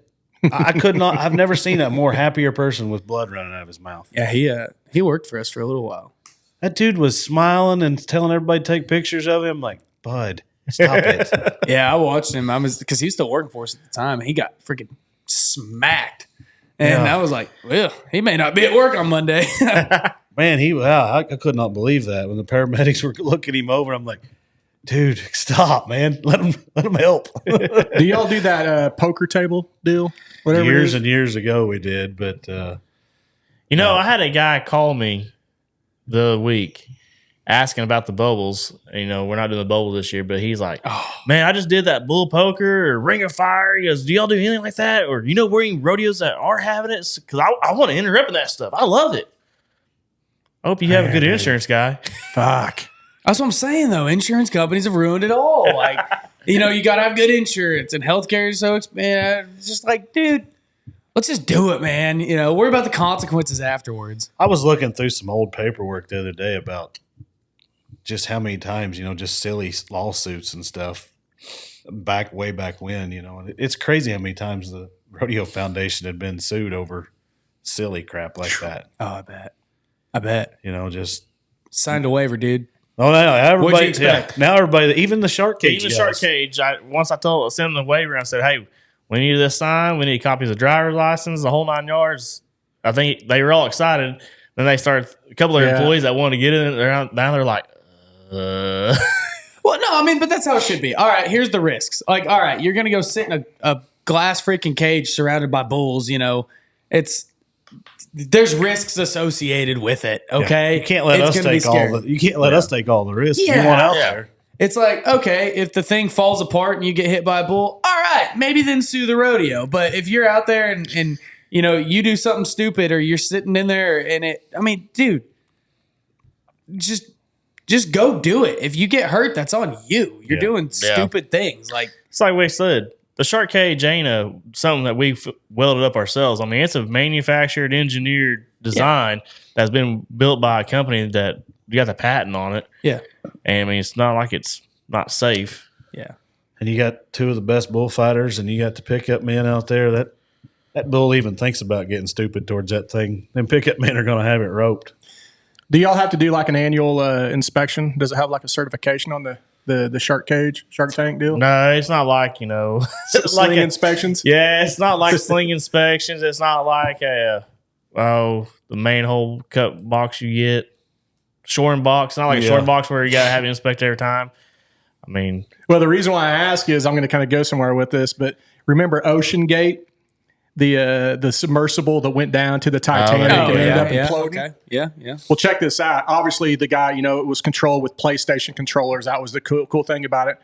But they used that same vessel, but they showed they used the same vessel, and it successfully did it time and time and time again. But they showed that nothing gets better in time, meaning the structure kept getting weaker and weaker and weaker. Yeah. And all I was thinking about was this shark cage. Hey, if it gets hit over and over and over again, one of them welds might break loose. Well, just like this, like one guy said, he said that shark cage it's a metal pipe structure.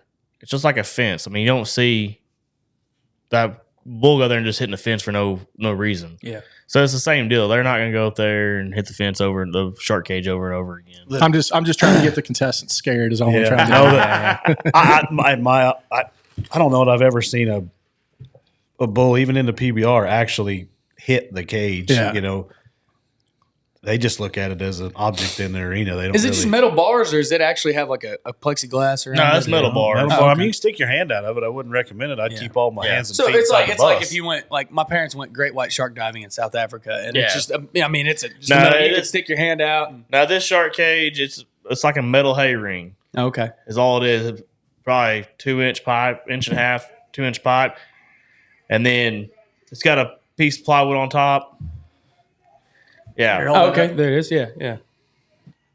I don't know if we can do that or not. Oh, But I might need to play it again. Yeah, we're real high budget here. We just hold our phones up to the camera. is that Justin on top of there? Yeah, that's Yeah, Justin. That's that's when right. Oh, that's cool. That's when the shark cage made its debut a couple weeks ago, and that's the exact one we're using Nice. this weekend. Yep. So this thing alone, this will be its third outing. Yeah. It's at Weatherford, Texas, Tuesday night at the Extreme Bulls. Oh, in so they're Weatherford, bringing Texas. this thing and move. It's not just like yours. It's moving No, around. Yeah, it's it's Justin around. Rumford's. Yeah, it's So Justin like I said, it Rumford's. comes apart in 3 pieces, and Oh, then they okay. put it together, drop pins in it, and then he's got it set up on a skid to drag in the arena. And it takes 4 or 5 guys to pick it up to get it off the skid. It'll get drug out there with a Ranger or a tractor or something like that. Oh wow. Yeah, I mean it's That's heavy what I'm duty. saying, man. That's why I think rodeo is still so cool. Is there's still just opportunity for people to go and do wild things like Yeah. that. I think that's cool, man. We talked about the governor there earlier.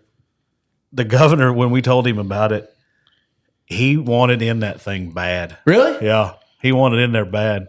His team was a little bit meh, but he wanted in it bad. Yeah. If I was a governor, whenever that day comes, if we still have a democracy by the time I run, I'd sit in that thing and I'd just troll the internet. I'd just have a cowboy hat and a Marlboro Red and a Coors Light, and I'd just chill in there and be like, Governor of Oklahoma, baby. Yeah, What up? What up? Yeah, something new though. Since you bring up doing the keep the crowd involved and stuff. I mean, we are bringing back mutton busting this year too. Mutton busting.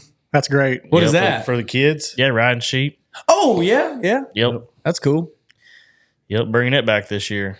Yeah, it's been a highly requested event to come back, and we're bringing it back, and it's all full. So, Yep, I get questioned every year since I've been selling sponsorships about the mutton busting. What we gotta do to get the sheep riding back? What we gotta do? Yeah. Dude, I went and saw some kids. I went to a junior rodeo. There's a kid in my youth group that I help out with. He's a Schneeberger, Reed Schneeberger. He's a good kid. I like him. But he was doing some sheep riding, and I thought that was the most fun thing ever. And they'd throw kids on those little sheep, and that junior rodeo was pretty fun to watch, yeah, just because of that. The sheep what riding. they love to do. Them kids love that stuff. Yeah. Did you ever see the South Park episode where Cartman had to go in and get his shot at the doctor, and whenever he did, Cartman would strip down and he'd run around like a pig squealing, and the doctor was trying to get him, and he'd be like, wee, wee, and he'd go. Well, they ended up doing the same thing. Later on in that episode, they took him to a rodeo, and instead of being, like trying to catch, the animals running around, the Cartman would be inside the cage, hitting the cage, and they'd let him loose, and they'd all run and try to catch him. But, Cartman was acting like that pig running around trying to get a shot. That's funny. It's a hilarious episode. My favorite rodeo thing I think I've ever seen, and they still do it, I'm pretty sure, but whenever he puts the rubber chicken on a grill and blows the lid off. Yeah, I don't know why, but I've always loved that. Just goes like 100 foot in the air. Just blows I was trying the to lid think off. of which clown that was that does that. I can't. I'm drawing blanks. I know exactly what you're talking about. Yeah, I remember seeing it too. Yeah, I always liked the one that brought the airplane. Airplane. Yeah, yeah. That's I'm just drawing blanks. He was at John Payne's Rodeo last year. yeah, he was. Showdio. You've Yeah. never been to John Payne's That's where Rodeo I in was talking- Shidler? that's- You've never been. I We've guess I just need to talked get about hooked up with- Shidler, I guess Oklahoma. I need to get hooked up with the Shidler Chamber of Commerce or something. 'Cause Go east, young man. Yeah, go east. Head east, young man. I guess, damn, there's a lot of things in little old Shidler population, 1,000 that I'm missing. Not even 1,000. dude. Like, Maybe No. 300. Yeah, You blink and you miss it. Yeah, I mean, that's true. I mean, I've been through, like I said, been through Shidler a million times. But Some windmills out there. yeah, Yeah, not he- for long. You're taking them down? Yeah, did you not hear about that? Good. The Osage tribe sued that contractor because if you work in Osage County, you've got to have a sandy soils permit, which basically the Osage tribe in Osage County owns the mineral rights to all of Osage County. Rocks are considered minerals. Yeah. And they, like, the deal was like, well, hey, we're, they bid the job and all that. Well, Osage, they kind of got around it because they decided, whenever they were moving the rocks and stuff, they said, well, we're going to crush the rocks and, and we're going to reuse it in like our concrete and we're going to use it for ag base and we're going to, do stuff like that. Cool. All right. And the Osage tribe was like, okay, well, if you profit off of this, we need our percentage basically. Well, I don't know the ins and outs. I've read the news article, but I can't remember all the ins and outs and all that of it. But essentially they ended up making a shitload of money off of the fact that they were able to use all the rock on site. Or maybe the deal was they told the tribe, well, we're not going to be able to use that on site rock. It's too soft or something. Well, they ended up getting it to meet spec and they used it and all the stuff. Well, made a lot of money doing it that way. And the Osage tribe basically sued them because they didn't get their money from using it, their mineral, their land, all that. And so they took them to court and the judge asked the tribe, what do you want? They said, take them down. And they said, well, what about, all these little towns and these schools? I mean, Shiloh built a state-of-the-art high school based off of the windmill money. Yeah, them schools get tons of money off them windmills. Yeah, and they said, fuck it, take them down. And they're like, what about, and basically the tribe said, we are tired of you people coming in and, fucking up our land and using it for your own gain and da-da-da-da-da, and take them down. So they're supposed to be ripping them down here pretty soon. That'd be interesting to see how they take one down. Yeah. Yeah. Because the amount of concrete that goes into those bases is unbelievable. Dude, so whenever I had the Chisholm line out east of Hennessy, they were building a windmill farm out there. And one of those engineers from like New York, younger kid, was there. And he was asking me about what my thought was on those windmills. I said, dude, they're ugly. Yeah. He's like, well, what's the difference between a windmill and that pump jack sitting over there? I said, well, you really want to go that way? He's like, yeah. He goes, I want to know what the difference is. I said, well, first off, that pump jack is only like 20 feet tall, 30 foot tall. You can't see it from 40 miles away. Yeah. I said, your windmills are a couple hundred feet, right? And he said, yeah. I said, okay. I said, is your windmill ever going to run out of wind? Well, no, that's why we're building them. I said, okay. I said, here's the deal. Here's the difference. That pump jack is eventually going to pump that hole dry. Mm-hmm. If and when it does, they're going to come in here. They're going to demo that whole site over there. They're going to fill in that hole, take all that equipment out, and they're going to go put it on another hole. Mm-hmm. I said, and then they're going to smooth it all over, go back to the growing grass there. Never even know that pump jack was even there. Yep. I said, versus your windmill that's a couple 100 foot tall, that's nothing but an eyesore. Yeah. Well, the bad thing, too, there's an awesome book. It's called Moral Case for Fossil Fuels. And he's actually written an updated version because that book's a few years old. So it's kind of, they've come up with newer technology in the wind industry since then.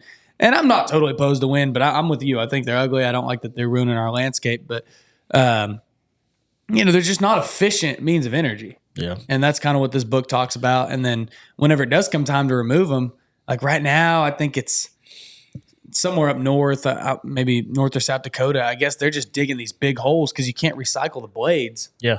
And so they're coming in. They're already, a lot of them are getting 12, 13, 14, 15 years old, and they're taking the blades off. They can't do anything with them, so they're just burying them. Yeah. And just mass grave sites. And, what do you do with all of them whenever it's time But to here's tear the them deal. down? If the power stayed, the energy stayed here. Yeah. Because none of the energy is staying here. I mean, it's all going somewhere else. Some of it does. Not very much of it. Because I was talking to a guy that worked for him. I've got Airbnbs, and I get a lot of wind farm guys. I mean, as far as economy goes, they're not bad for the economy because you get a lot of workers coming into the area.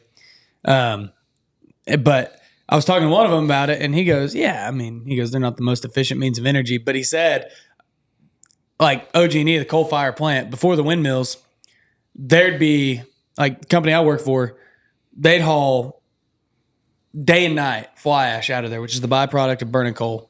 Just fly ash for days coming out of there every single day, hundreds of loads.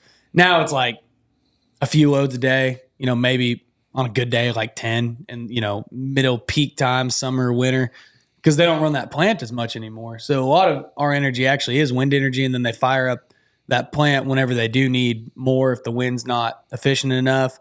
And then like if that plant has to go down for maintenance, which it does here and there, then they can kick the wind on, or sometimes they have to turn the wind off for maintenance, and then they can kick that on. So it is good to have both the backups, but yeah, there's a lot of it being shipped to other places and all that stuff too. So it's a weird deal. It's about people making money. Oh That's yeah. what it comes down to. But anyways, back to rodeoing. All I did was mention windmills, and y'all took off with it. I get very passionate about windmills. Yeah. I think a lot of people in Oklahoma do, because you're either making a shitload of money on them or you're forced to look at them. Well, plus all the subsidies for them to be built. I mean, the taxpayers paying for it. Yeah. There's a big push to get those fuckers put up, and who's paying for it? Yeah. We are. There's people listening to this. They're just like, I want to learn about the 101, and I've learned about like head horses and windmills and whatever Pride Month, and It's a well-rounded podcast. It is. Well, hey, that's what it's about, right? That's what's fun about these full conversations. You never know where they're going to go. Like, you know, like I know you guys do like radio promos and stuff. You get like, 5-10 minutes on the radio, and Yeah, and you usually scripted questions. You know they're going to ask you most of the time. yeah, with us, you don't know what you're going to get. No, yeah, I've never been asked in that context what a head horse was. We can say whatever we want. The radio, they've got rules and stuff like that. And no hate on the radio. I mean, I love radio interviews too, but yeah. I'll set James up with something just obvious, like a head horse, and I'll just leave it be. Then he'll go with it. Yeah, it's the 1-2 punch. Yeah. So you talked about there a little bit ago about it's all about boosting the economy and boosting local economy and all that stuff. I think it's one thing with Ponca City Rodeo that a lot of people don't realize is how many people that this rodeo brings to Ponca City. You're looking at anywhere from 15 to 16,000 people in 3 nights. When I say across the world, I mean we've got people we got that online ticketing stuff now, so we're able to see where folks are really coming from. Before we never knew. Yeah. There's people from Belgium, Mexico, Pennsylvania, Washington State, all over in Texas. There's a bunch coming from Texas. Like coming to watch or coming to compete? Come to watch. Wow. These are people that have bought tickets that are coming to watch, not even contestants. That's nuts. Yeah, so I mean, this thing's worldwide. I mean, there's people coming from all over the world to come to right here in Ponca City. So, if you're from Ponca City and you think, I'll just get my tickets there, you may want to just go ahead and get your tickets because they're coming across the world to come to this rodeo. So you may want to go ahead and get those tickets.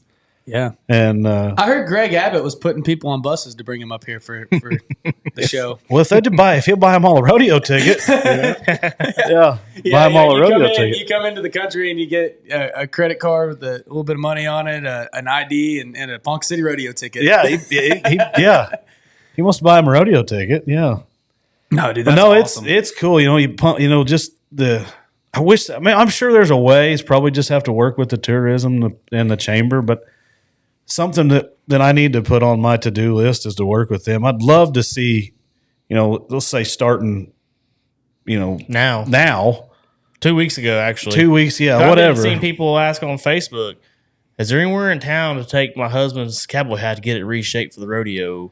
I mean, stuff like that. Just stuff to see the economic boost during this time of year. I'd love to know that. And they've never known that. Would love to know that just to see how big of a boost. I mean, you look at our hotel list. I'm sitting there looking at it right now. These are just the rooms that the Ponca City Rodeo Foundation buys for our contract personnel. And there's over 40 hotels on this list right here. Jeez. I mean, now you're pushing $8,000 or $9,000 right there. That's what we're putting back, right there back into the community. And that's not even including the people traveling here to stay. Yeah. I mean, I can tell you, all my Airbnbs are full. Yeah, I mean, Top dollar. You know what I mean? Yeah, all the Airbnbs in this town, all the hotels. I mean, they're all the restaurants, the gas stations. I mean, you look at the fuel whenever these cowboys and cowgirls come to town, them diesel pickups, they're all 40, 50-gallon tanks. Most of them got drag-up tanks in the back. They're going to top them off too. Wow. I mean, that's going to be huge. I mean, I'd love to just know what that number is with the economy boost during that time. I bet if you talk to the Economic Development Authority, they could probably tell you. I'd like to. That's on my to-do list is to because they had a metric of, I was talking to him about something, because they talked about how much like art has brought, go back to art, how much that has brought to Ponca City is, I can't remember, it was like $2 million a year or something like that. Just I guarantee you they could give a metric. And I think they even mentioned the rodeo in that little presentation. Right. So I bet you could talk to them over there and they could probably give you a pretty good guesstimate of what that brings. The other thing, though, I've talked to a lot of sponsors about before is how many sponsors don't take advantage of the week of rodeo to run the specials, to run the little things, to get more people into stores, to buy more things. Yeah. And that's what I tell them all. I mean, yeah, I'm coming to you and ask you for a sponsorship for the rodeo, but if my sponsorship don't get you people in the door to get you business, I mean, I'm not doing you any good. And that's what I love about how Travis approaches all his sponsorship. How long you been on the board now? 3, 4? I came on at the end of 2020. I was voluntold I was going to take over sponsorships then. Well, you can only take so many times. You can only take so many times of a guy coming in your office every day saying, "Hey, this is a rodeo idea. Hey, this is a rodeo idea." Finally, I just said, "Hey, Travis, what you done Wednesday night?" That's rodeo meeting night, and he showed up. And he never left since then. But That's cool. The amount of turnover that he's brought to this rodeo, and we used to be 4 or 5 guys that would sell sponsorship. There's one. Dude, getting There's one guy. sponsorships is a hard deal too, because like now that I'm in a position where people are asking me for sponsorships, it's like you get hit up every freaking week by some, one of your employees' daughter has a fundraiser for school. And now you've got, there's a car show this week and we got sponsored that. Hey, this other employee, he's on this board and he wants. And then, now, hey, guys, the biggest event of the year, the rodeo, we're coming, and just like, that's a hard gig, man. It is. It's like, what he just said there is how can we help you? And that's kind of been his good approach, to it. And I love the way that he goes in there and, how can we help you? What, we can't do it for you, but we're a heck of an avenue for you to use our event to promote your business. And the packages that he comes up with, what the Sammy and Garrett deal I thought was really cool. If you guys have seen those going around where we got life-size cutouts of Sammy Andrews and Garrett Yergin. Moving them around the business. He moves them around every Friday. Life-size? They're 5 foot tall. Yeah, I was going to say, dude, those are some little dudes. I'm not going to be an asshole. There's just horse jockeys that actually came from Remington Park. Yeah, they're really like this tall. So I told Legacy Sign, I said, I need some life-size cutouts, and they were like, well, how tall? I was like, well, 5 or 6 foot, but I'll find out for sure. And I told them 6 foot. I get down there, and I'm like, y'all's tape measure, you're missing a foot or something? You said 5 or 6. We went with 5. But they're like George Strait size. I love to see stuff like I love to see people, the merchant roundup that we do. The people decorating their businesses or calling food the bodacious cheeseburger or whatever, whatever it may be. It's really cool to see. Ever since I've become chairman, I've always wanted Ponca City and the surrounding area to, when you pull into town, it's rodeo week. Yeah. You can't deny that it's rodeo week. And slowly but surely it's coming along. I mean, everybody knows. You drive up and down Grand, you see it everywhere. You drive Did anywhere. you see the big 101 banner we put out in front of our studio for you on the light pole? Yeah. Yeah, right on the light pole. Yeah, I did. That was real nice of you. Yeah, we Yeah, did. They look like some of the ones we had built. Yeah. and hung. Yeah, well, Seems like I seen a design team. You guys copy our design? And it seems like all the other light poles have it too. Yeah. No, we did that. We wanted to give you guys the big downtown welcome, so we were sure to hang those up before you guys came and recorded today. Yeah, thank you. Appreciate that. Yeah, but then we the OK Kids Corral, the kickoff, they're the tailgate with a purpose deal we're doing this year. What'd I say? For a purpose. Oh, Not with a purpose. For a purpose. For a purpose. Excuse me. Technicality here. Yeah, Getting James corrected. gets me on that shit all the time, Yeah, dude. You get me on it too. Yeah, you're right. But that deal, that's going to be wonderful. Travis, I'll let you take the lead on telling them about the Studeville, the cups and the solo cups, and so it was brought to me about doing that, about doing the tailgate for a purpose. And they said, man, we need some sponsors to kind of help with some costs for that to get it going. I said, man, I got somebody in mind. I said, I know this sounds wild, but I got somebody in mind already. So I went there to Steubenville Ford, met with Ronnie, who's the boss up there at Ford, and then the last couple of weeks he was voluntold he's the boss at Chevy now as well. And so Ronnie's one of those guys, he likes the one-off deals. He likes the cool deals. And so I took it to him, and we ran with it, and I think they're even giving away cups for buying a vehicle right now. Yeah. I mean, they're taking advantage of this as part of that. You know, I'm not doing you any good unless I'm making you people in the door. So by them selling the cups for the kickoff party or for the tailgate party, you know, it's getting them people in the door as well to help sell cars. And so, you know, our tailgate party is sponsored by Steubenville Ford and Chevy, by both of them. And so they kept, I think, 100 cups for each dealership. They're using it as a promotion to get people in the door to buy cars. Wow. And it's, you know, let's talk about the little, you know, the event. You know, it's $10 with the rodeo. You got to have a rodeo ticket to get in the gate. Once you get in the gate, it's 5 o'clock. Starts at 5 o'clock. You buy a red Solo cup, and drinks are on us. You know, until all of them are gone. But we're gonna have a band. The Coyotes are playing. We'll have a band on the Ponca City stage. It's just to come out and hang out. You know, we've always looking for things to do before the rodeo, during the rodeo. Make it an all weekend deal. Make it an all day deal type of thing. And this was a way to give back to the Toby Keith Foundation, OK Kids Corral. It's I don't know how to say it. It's a house, I guess you could say, or a place for kids with childhood cancer. Right? Yes, pediatric cancer. Yeah, pediatric cancer, and so all proceeds from that are going to that foundation. That's awesome. Yeah, there'll be games up there. So that's that tailgate for a purpose. Tailgate for a purpose. That's awesome. Like I said, it has to be the branded red Solo cup. Can't just go to Walmart, buy a package of Solo cups and bring them. I see the tie in there, the red Solo cup, Toby Keith. Yeah, Toby Keith. Come on, the red Solo cup song that everyone loved. I mean, we all had a few drinks to the red Solo cup song that Toby. I was jamming to it in my office yesterday, or what's today, Sunday? I was jamming to it in my office on Friday. I was like, maybe I shouldn't be blaring this through the halls. Man, you didn't realize how much Toby Keith did like to help others until it's huge. After he passed. It sucks. It takes someone to die to really realize. But most people who really do a lot and actually do make a difference, they don't want you to know. Exactly.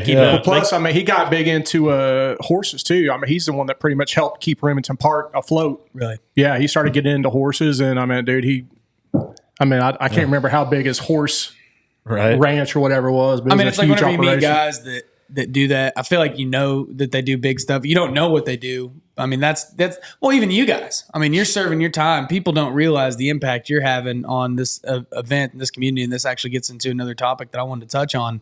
You know, you guys are doing a lot.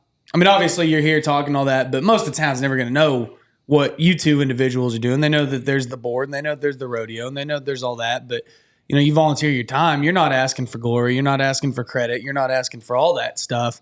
You know, if you go around touting, you know, I gave this much money to this organization, or, you know, I did this much. You know, I mean, people lose respect for it real fast. It takes the weight off, you know, it takes the meaning off. But people know, even if they don't know, they know. You know, they know that, like, there's something special about you. There's something great. Like, if you just stay humble and all that. And that kind of leads me into what I want to say is, like, you know, you guys are regular dudes. You know, but you're on these boards, or on this, you know, the rodeo board, and you're making a big difference. Just blue collar workers, you know what I'm saying? You know, you guys are guys that work on the pipelines. You're not, you know, president of a company. You're not, you know, some big rich philanthropist type. I mean, you're just regular old dudes. You know what I'm saying? No, you know? we are, and that's what a lot of people get talked about. Man, you missed your calling by being a salesman. No, I don't want to be no salesman. No, that's not my forte. I like going out and building the relationships with people and learning about people, because I'm not from here. So see that? So building relationships, like we talked about last week. That was our topic last week, man. Yeah. So, like, building relationships. Like, I mean, I talked to your mom for a couple weeks ago on the phone. I think I ended up talking to her for like 30 minutes. Yeah, it's no short conversation when it's with my mom, man. But like I said, I'm not from here. Yeah. And so, not being from here, I mean, that's how I get into the door. A lot of people just striking a conversation, talking to them, and then before you know it, I mean, next year, the year after rolls in, oh, hey, how's everything going? Did so and so get married? You know, how's y'all's vacation? I mean, and just building that personal relationship with them, and then keeping them involved. I mean, because that's all in the end. That's what blue collar people do. That's what these rodeo people do. I mean, like I said, I seen a deal on Facebook the other day. Rodeo is the only sport left that still prays, does the anthem before every event. No one kneels, no one turns their back. I mean, the whole 9 yards. And they disregard insurance companies. There you go. It's a board of 14 people that love the community and love rodeo. Yeah. Well, that's so awesome, man. I mean, how did you guys get into it? Because a lot of blue collar people aren't serving on boards other than, I think it's important for people to get involved. And like, again, the people you see getting involved are, people that are, big wigs in a company or, they're well known. But for the regular guys out there, let them know, I mean, why you guys are getting involved and how you're making a difference. Because Casey and I talk about it all the time. You can bitch on Facebook about, I wish this was better, I wish that was better, but the only way you're going to make a difference is getting yourself in a position where you are involved and your ideas are heard by the right people and you can see them implemented. Absolutely. I guess it's been a family thing for me for as long as I can remember. Ponca City Rodeo was what we did. My dad was a chairman for 20 some years. I don't remember what it was, but so even as a kid, I remember hauling Dad's horses to the arena when he was too busy to go get the horses. So I was 13, 14 years old. I was hauling their horses to the arena, and as soon as he was done with it, I'd haul them back to the house.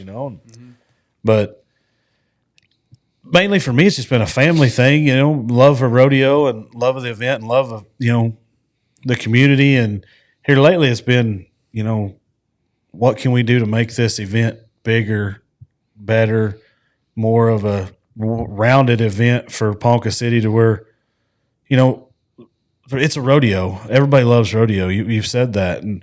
But everybody likes, an event. Everybody likes to be at the edge of their seat. Everybody likes the bang, the clangs, not leaving your seat because you're bored. Mm-hmm. Everybody loves that. So that's kind of what we've just tried to do year in and year out is keep our foot on the gas and make this thing bigger and better every year. And as far as if you ever, if you want to, always looking for volunteers, looking for board members. If you want to be a board member of this rodeo, contact one of us, come to a meeting, show you want to be. We're not just going to vote. We're not just going to vote you on the board. We did that a lot in the years past, and we got burnt. Mm-hmm. Now, if you want to be a board member of this, come show that you want to be a board member. Show us that you want to show up to meetings. Show us that you want to show up to work days. Show us that you're passionate about it. We're not just going to bring somebody in just because they say, hey, I want to do this, and then they're a turd. Yeah. Worst, like I tell everybody, worst can happen if you want to go do something or you got an idea. Worst that people can do is tell you no. I mean, don't wear your feelings on your shoulders. You're going to get told no a lot. I got told no a lot when I first started selling sponsorships. But, I mean, you want to go volunteer, you want to go help out, or you got an idea, just ask. Yeah. Bring it up. Because worst someone can do is tell you no. Yeah.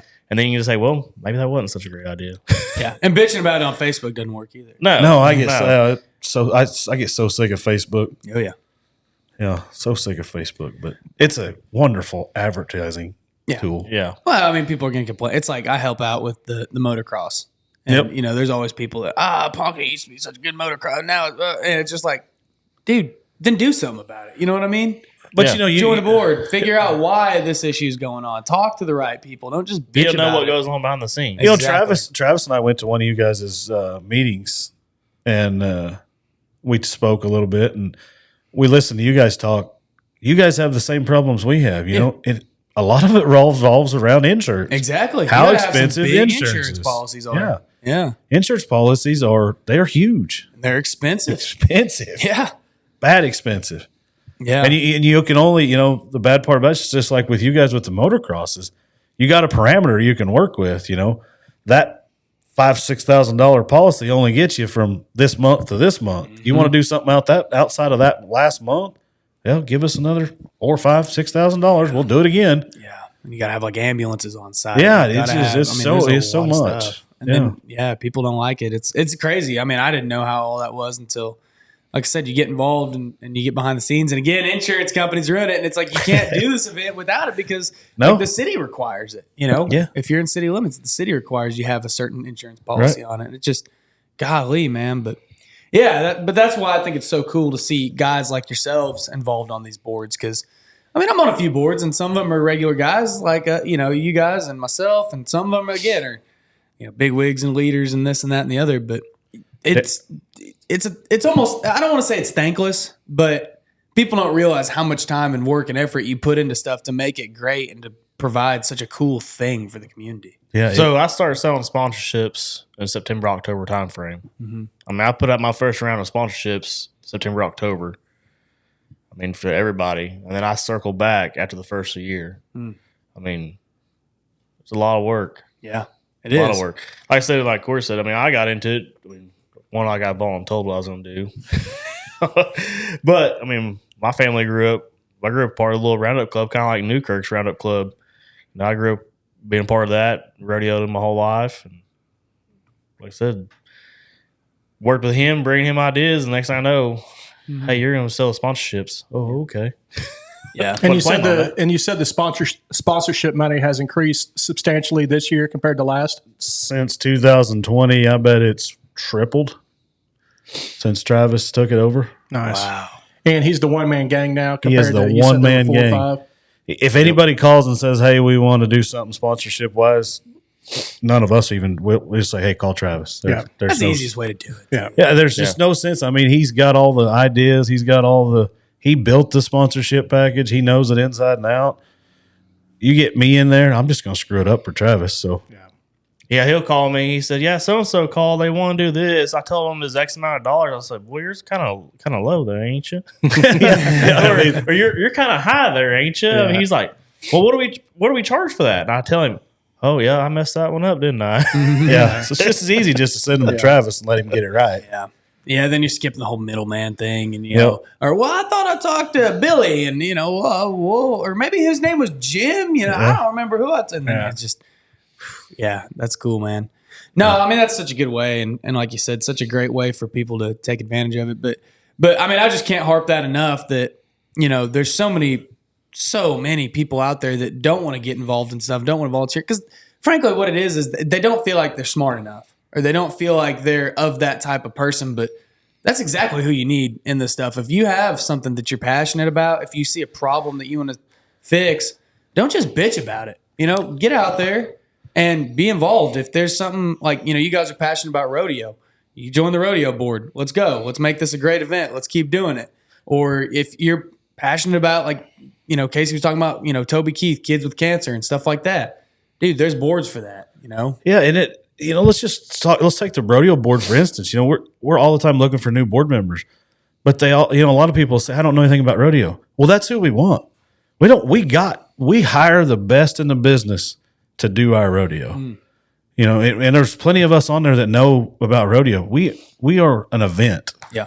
We would love to have young talent. I'm just saying young talent, but young talent or talent and just people in general that know how to put on an event, or that strive to want to know how to put on an event, or that have ideas that are outside of our way of thinking. A fresh perspective. An outside perspective of just we know rodeo, we know it, and we hire the best in the business to do it. I mean, our lights went off for 15 minutes last year, and me as a chairman never knew the lights went off. That's how good our arena, our contract personnel is. That I never knew that our lights went off because I was over on the east side dealing with a ticket issue. Never knew it. Garrett kept them going. Justin kept them going. Benji kept the music going. I never knew there wasn't a rodeo going on. It went on for 15 minutes with no rodeo going on. And they kept them in the chairs for 15 minutes. I was behind the bleachers and nobody exited the bleachers. Wow, dude, that's tough too. Whenever you get the guy on stage and you're trying to keep everybody going. 15 minutes, it feels like an eternity. Yeah, that went on for 15 minutes, and I never knew about it. And he kept them all in their chairs. That's awesome. Did the wind stop blowing? Is that why the lights went off? We don't have a clue why the wind stopped. But them old lights like we got out there.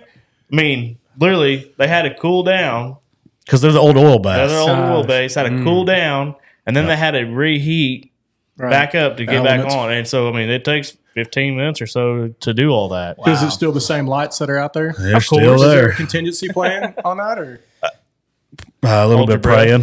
yeah, Yeah, a little bit of praying. Yeah. Maybe the sun will go down a little later. have some type of cooling system? No, they're just them old bass that they are what they are. Water hose. Yeah, They are what they are, man. They are ancient. Yeah. But you go, like I said, we want people that have ideas because, I mean, you can get complacent in this thing. Mm-hmm. I mean, everybody gets complacent with everything they do whenever you get in your mind and you just keep trucking down the same path. I mean, you have to have somebody come in with fresh ideas, and you can sit there and evaluate and say, man, that is a good idea, or no, man, we can't do that. We got to do this, or this is why we do it this way.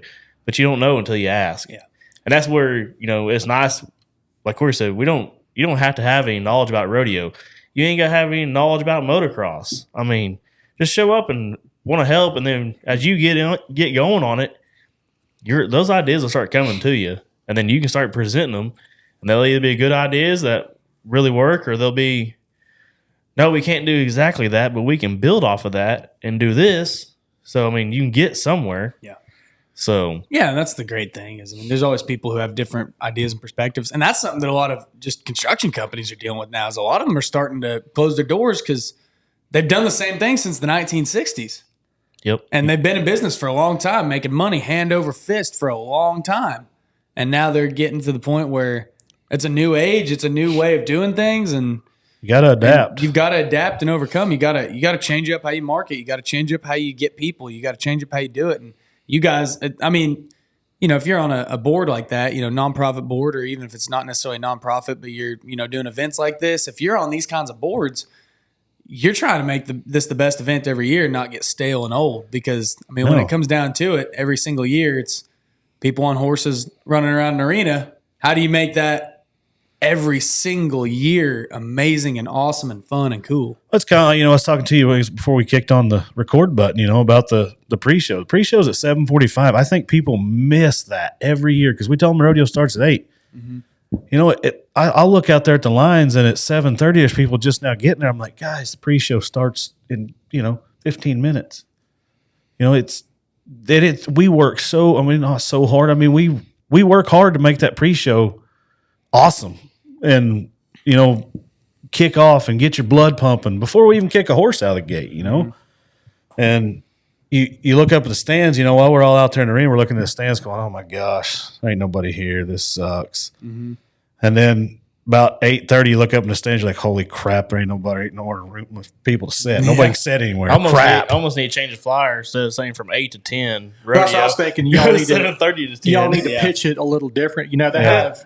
I always use my professional wrestling analogies, but they have dark matches before they go live on TV. They have dark match. So these are the guys that are coming up, and you'll look at the seats there, or you'll watch the undercards on the UFC. Yep. And if you watch the television feed, which it'll be free on ESPN or something, there'll be the undercard, and when you're watching it, there'll be nobody in the seats until the main card and they go live. Probably the undercards are better too, Yeah, a lot of them are, but there'll literally be nobody in the seats. Then when they go live, then it's almost a packed house. Yep. So maybe if that, I need to change that time. I know the rodeo starts at 8. I know the main card starts at 8. But boy, if you could somehow pitch that, word it different, wordsmith it to where you can get asses in the seats earlier. Right. That's a good idea, man. I need to start doing that with my band too. It's like, because we'll say like, we're playing at 9 p.m. and people start showing up. Like at 8:55, you're like, there ain't a soul in this bar. And then at like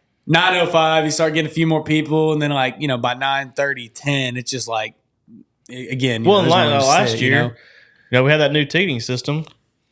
We get done doing the pre-show, and about half of us run over to the East ticket booth because there's a line all the way down to past the arena. They were almost Johnson Controls parking lot. They were almost in the road. Yeah. And we had to go over there to try to get people in. Like, hey, buy your tickets online. You got your phone? Get online. Let's buy your ticket right now. We got to get you guys in. Like, this line is ridiculous. Yeah, yeah. Sometimes you got to do stuff like that. Y'all need to learn how to expedite your process, like the immigration process. Just let him in. What if it was, Open the door. just open the door, man. Give them cell phones and give them a plane ticket wherever they want to go. But we did build 2 ticket booths on the east side this year, hoping that we don't have that headache again. Yeah, we spent. I mean, HRI donated those ticket booths. We couldn't thank them enough. But we spent a fortune on technology to go inside those things that are not even inside of them. That we put in there each night. Wow. And to expedite, like you said, we're not going to let's open the door and let you in like the southern border, but to try to get people in there faster. But I can't say it enough. Just go online and buy your ticket. Yeah. It's cheaper online. Yeah. And don't wait till you're in that line, because at 5:00 each night, that online price goes to what that gate price is. So to our listeners from like Minnesota that are listening to this, buy your ticket online. And get on your plane. Catch a ride with Coleman Proctor back there. Honest question. Do you all have an advertisement saying tickets available online at the ticket booth? Everywhere. There's Because QR all I'm codes saying everywhere. is, if I'm in line and I see it's going to be 20 or 30 minutes and I'm waiting in line, and because I've done it before at concerts, I was like, fuck, I should have done it on. And then I'll get on my phone, my handy phone, and I'll end up buying it. Fuck, let's go in the gate now, guys. Yeah. We got 20 or 30. I'm gonna call them yard signs because what they look like. Yard signs that we post all up and down the runways. Good. With the QR code to go right to the ticket deal. Perfect. Yeah. And people they just sit there and wait. They just wait and wait and wait. But what they don't realize is the same process that those ladies and gentlemen in those ticket booths are the same exact process you would do it on your phone. It's like self-checkout at the grocery store. You're like, no, I still want somebody else to do it. Yeah. Exactly. Yeah. It is. Yeah. It's not quicker, but I want somebody else to do this for me. Yeah.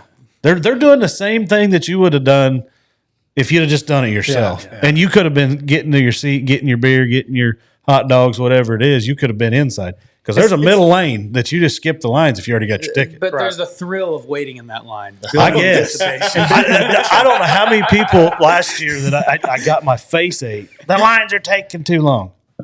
Get online and do it. I did it for one lady. She really wanted to get there. She goes, I'll do it online. I just don't know how. And I was like, man, I'll do it for you if you want me to. Yeah, but it's like people still like concerts now. Like I went to saw Zach Bryan 2 weeks ago, and at like 7:00, we had our tickets, and but I went on a run that morning through Oklahoma City, and I mean I'm not kidding you. At 7 a.m., whenever I run by the Paycom Center, there's already probably 100 people waiting outside that door to get the bet. I mean the VIP area is not very big, so like if you're a VIP, you're getting a good spot no matter what. Like if you show up an hour before, you're still probably getting on the rail. You know what I mean? Right. Like. And there's all these, people standing out there waiting, so that way they're first in the doors when they open them up, so they can get the best seat and all that. And I think there's just a thrill of waiting in the line for some people. I guess. Not me, but some people. But, so one of the biggest things that just irked me last year was I was getting, yelled at last year by somebody that I'm know, because I've seen it on Facebook, that they were just at the Paycom Center like a month before that at a concert. I know dang good and well, because they told me, I said, get online and buy them online. They said, we don't do anything online. We don't buy our tickets online. Yeah. I'm sitting there in the back of my head. I didn't do it because, you got to, there's a certain amount of professionalism you got to keep, Yeah. And I couldn't just eat their face off right there in front of God and everybody. But I'm like 2 months before that, you were at the Paycom Center. You didn't do anything that you didn't do online. You almost have to buy your beer online anymore at those things. But some facilities now, concerts, football games, they're cashless. Yeah. Everything's on a card. I just don't understand what it is about. I'm going to pick on the Ponca City community and surrounding area just a little bit, that they just boycott getting online and buying a ticket online for this rodeo. Well, it's not everybody, it's just old people. It's not even that. This person was in their 20s. Dude, I deal with that though. Like, so we have online only applications where I work. Yeah. You cannot apply with paper anymore. And there will be guys literally in their 20s that come in. They straight up do not know how to use a computer. Yeah. Which there are. But we're not trying to go cashless. We're not trying to root out the ways that you've always done it. But my gosh, from our next sponsor, Klaus Schwab, of the World Economic Forum. It's just society. I'm sorry I got on a soapbox there. It just drives me nuts that while we're on the soapbox, I would like to also bitch about the Paycom Center. So they had this little convenience store thingy in there, and it's kind of cool, right? You know, you walk in, you grab what you want, and then there's a little, it's like a self-checkout deal. Well, you put it on this platform, and I'd never seen this before. Like, you know, I had a couple waters, and I put them on the deal, and it automatically like knows what that item is. It scans it or something somehow, and it rang up like 2 waters. Like you just put them on there both at the same time. Boom, 2 waters pops up on the screen, and then you know you pay with your card and all that. Well, then one of the questions was, "Would you like to leave a tip?" I was like, For who? I'm like, who's getting the tip? Me? I just did the work. Yeah. Travis and I were just at a Cardinals game last week, and I said we bought our beer on our phone. I mean, we all had a certain amount of monies, and you just walk up and you hand them your phone, and they scan that QR code that you got in your tickets with, everything. And you scan the code, and they get you your hot dog, your beer, and off you go. Wow. You know, and that was cashless. Cardinals is cash. I didn't know that. I think all the big stadiums are anymore. All of them. I think we went to Razorback Stadium for a Garth Brooks concert. I know you go to OSU. I know I talked to another guy. He went to TCU football game. He said there's cashless down there as well. I mean, everyone's going cashless. Yeah, I think in those big stadiums it's just quicker. I mean, you know, like Apple Pay, dude. I'm pop this sucker Well, out. you ain't got. I mean, You know? let's be honest. I mean, it's hard times right now. Yeah. And if you can get away with cashless, you ain't got to worry about any sticky fingers or anything. Everything's accounted for. I mean, Well, and not to mention also, again, hard times. I mean, you may not be looking at your bank account. You know, there's something about pulling a 20 out of your wallet and realizing, I only got $40 in here. You know, I don't want to spend that. But, you know, whenever it just, boop, it's like, all right. then it cost me a thing. Yeah. Just a tap of that there plastic card. Yep. Well, hey, guys, we're running on 2 hours here. I see everybody starting to check their phone. Wives are hitting, you know, hey, when yeah. you coming home? I just got it. Yeah, me too. Well, hey, is there anything else you guys wanted to mention about, you know, the rodeo specifically or anything like that? It starts on Thursday. Starts Thursday, Friday, Saturday, June 6th, 7th, and 8th. Get your tickets online, 101wildwestrodeo.com, and come enjoy the greatest show on dirt. Pre-show starts at 7:45. There it is, 7:45. Don't get there Rodeo late. starts at 7:30, everybody. Hey, in our concert, we didn't talk anything about that. You know, Thursday night, after the rodeo, you got Matt Williams. Everybody in Ponca City, for all y'all know Matt. He's graduated from Ponca City, absolutely hitting it hard, wonderful. Friday night, we got Pryor Baird, voice sensation, top 5 on, I can't remember what season it was, but he was on Team Blake. He's just sang the Grand Ole Opry. You know, he's turning and burning. And then I am most excited for Saturday night because I'm a 90s kid. You know, you got Little Texas. You know, they had their hits, Kick a Little and God Bless Texas. And they'll be on stage Saturday night. So looking forward to all the bands after the rodeo, but get your tickets and come and join us. Yeah, and before the rodeos, on all 3 days, be looking for the rodeo limo that's going to be escorting the bands around to go eat dinner, escort them back to the hotel that we got. We even delivered some tickets in the old limo the other day, too. Oh, nice. Cool, man. We appreciate y'all having us. We love coming on here. Well, Cory, we've had your dirtiest job story on the show before, but have you got any updates on a dirtiest job you've ever had to do, or?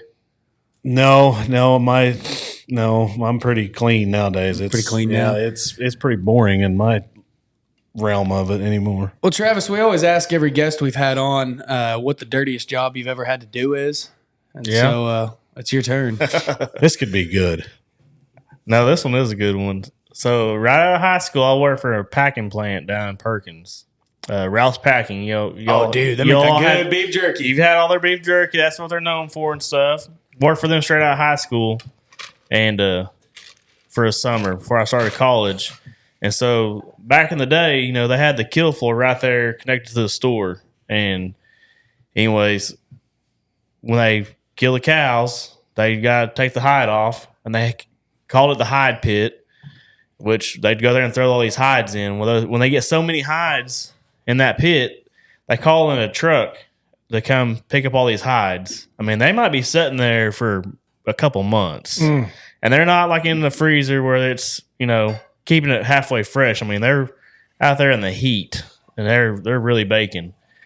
And so they don't tell you when they got that truck coming. And so we go in one day and there she sits, the old hide truck's there to pick up all them hides and stuff. And so new guy had to sort through all them hides and clean out that hide pit, and that was whoo. You talk about the rank smell.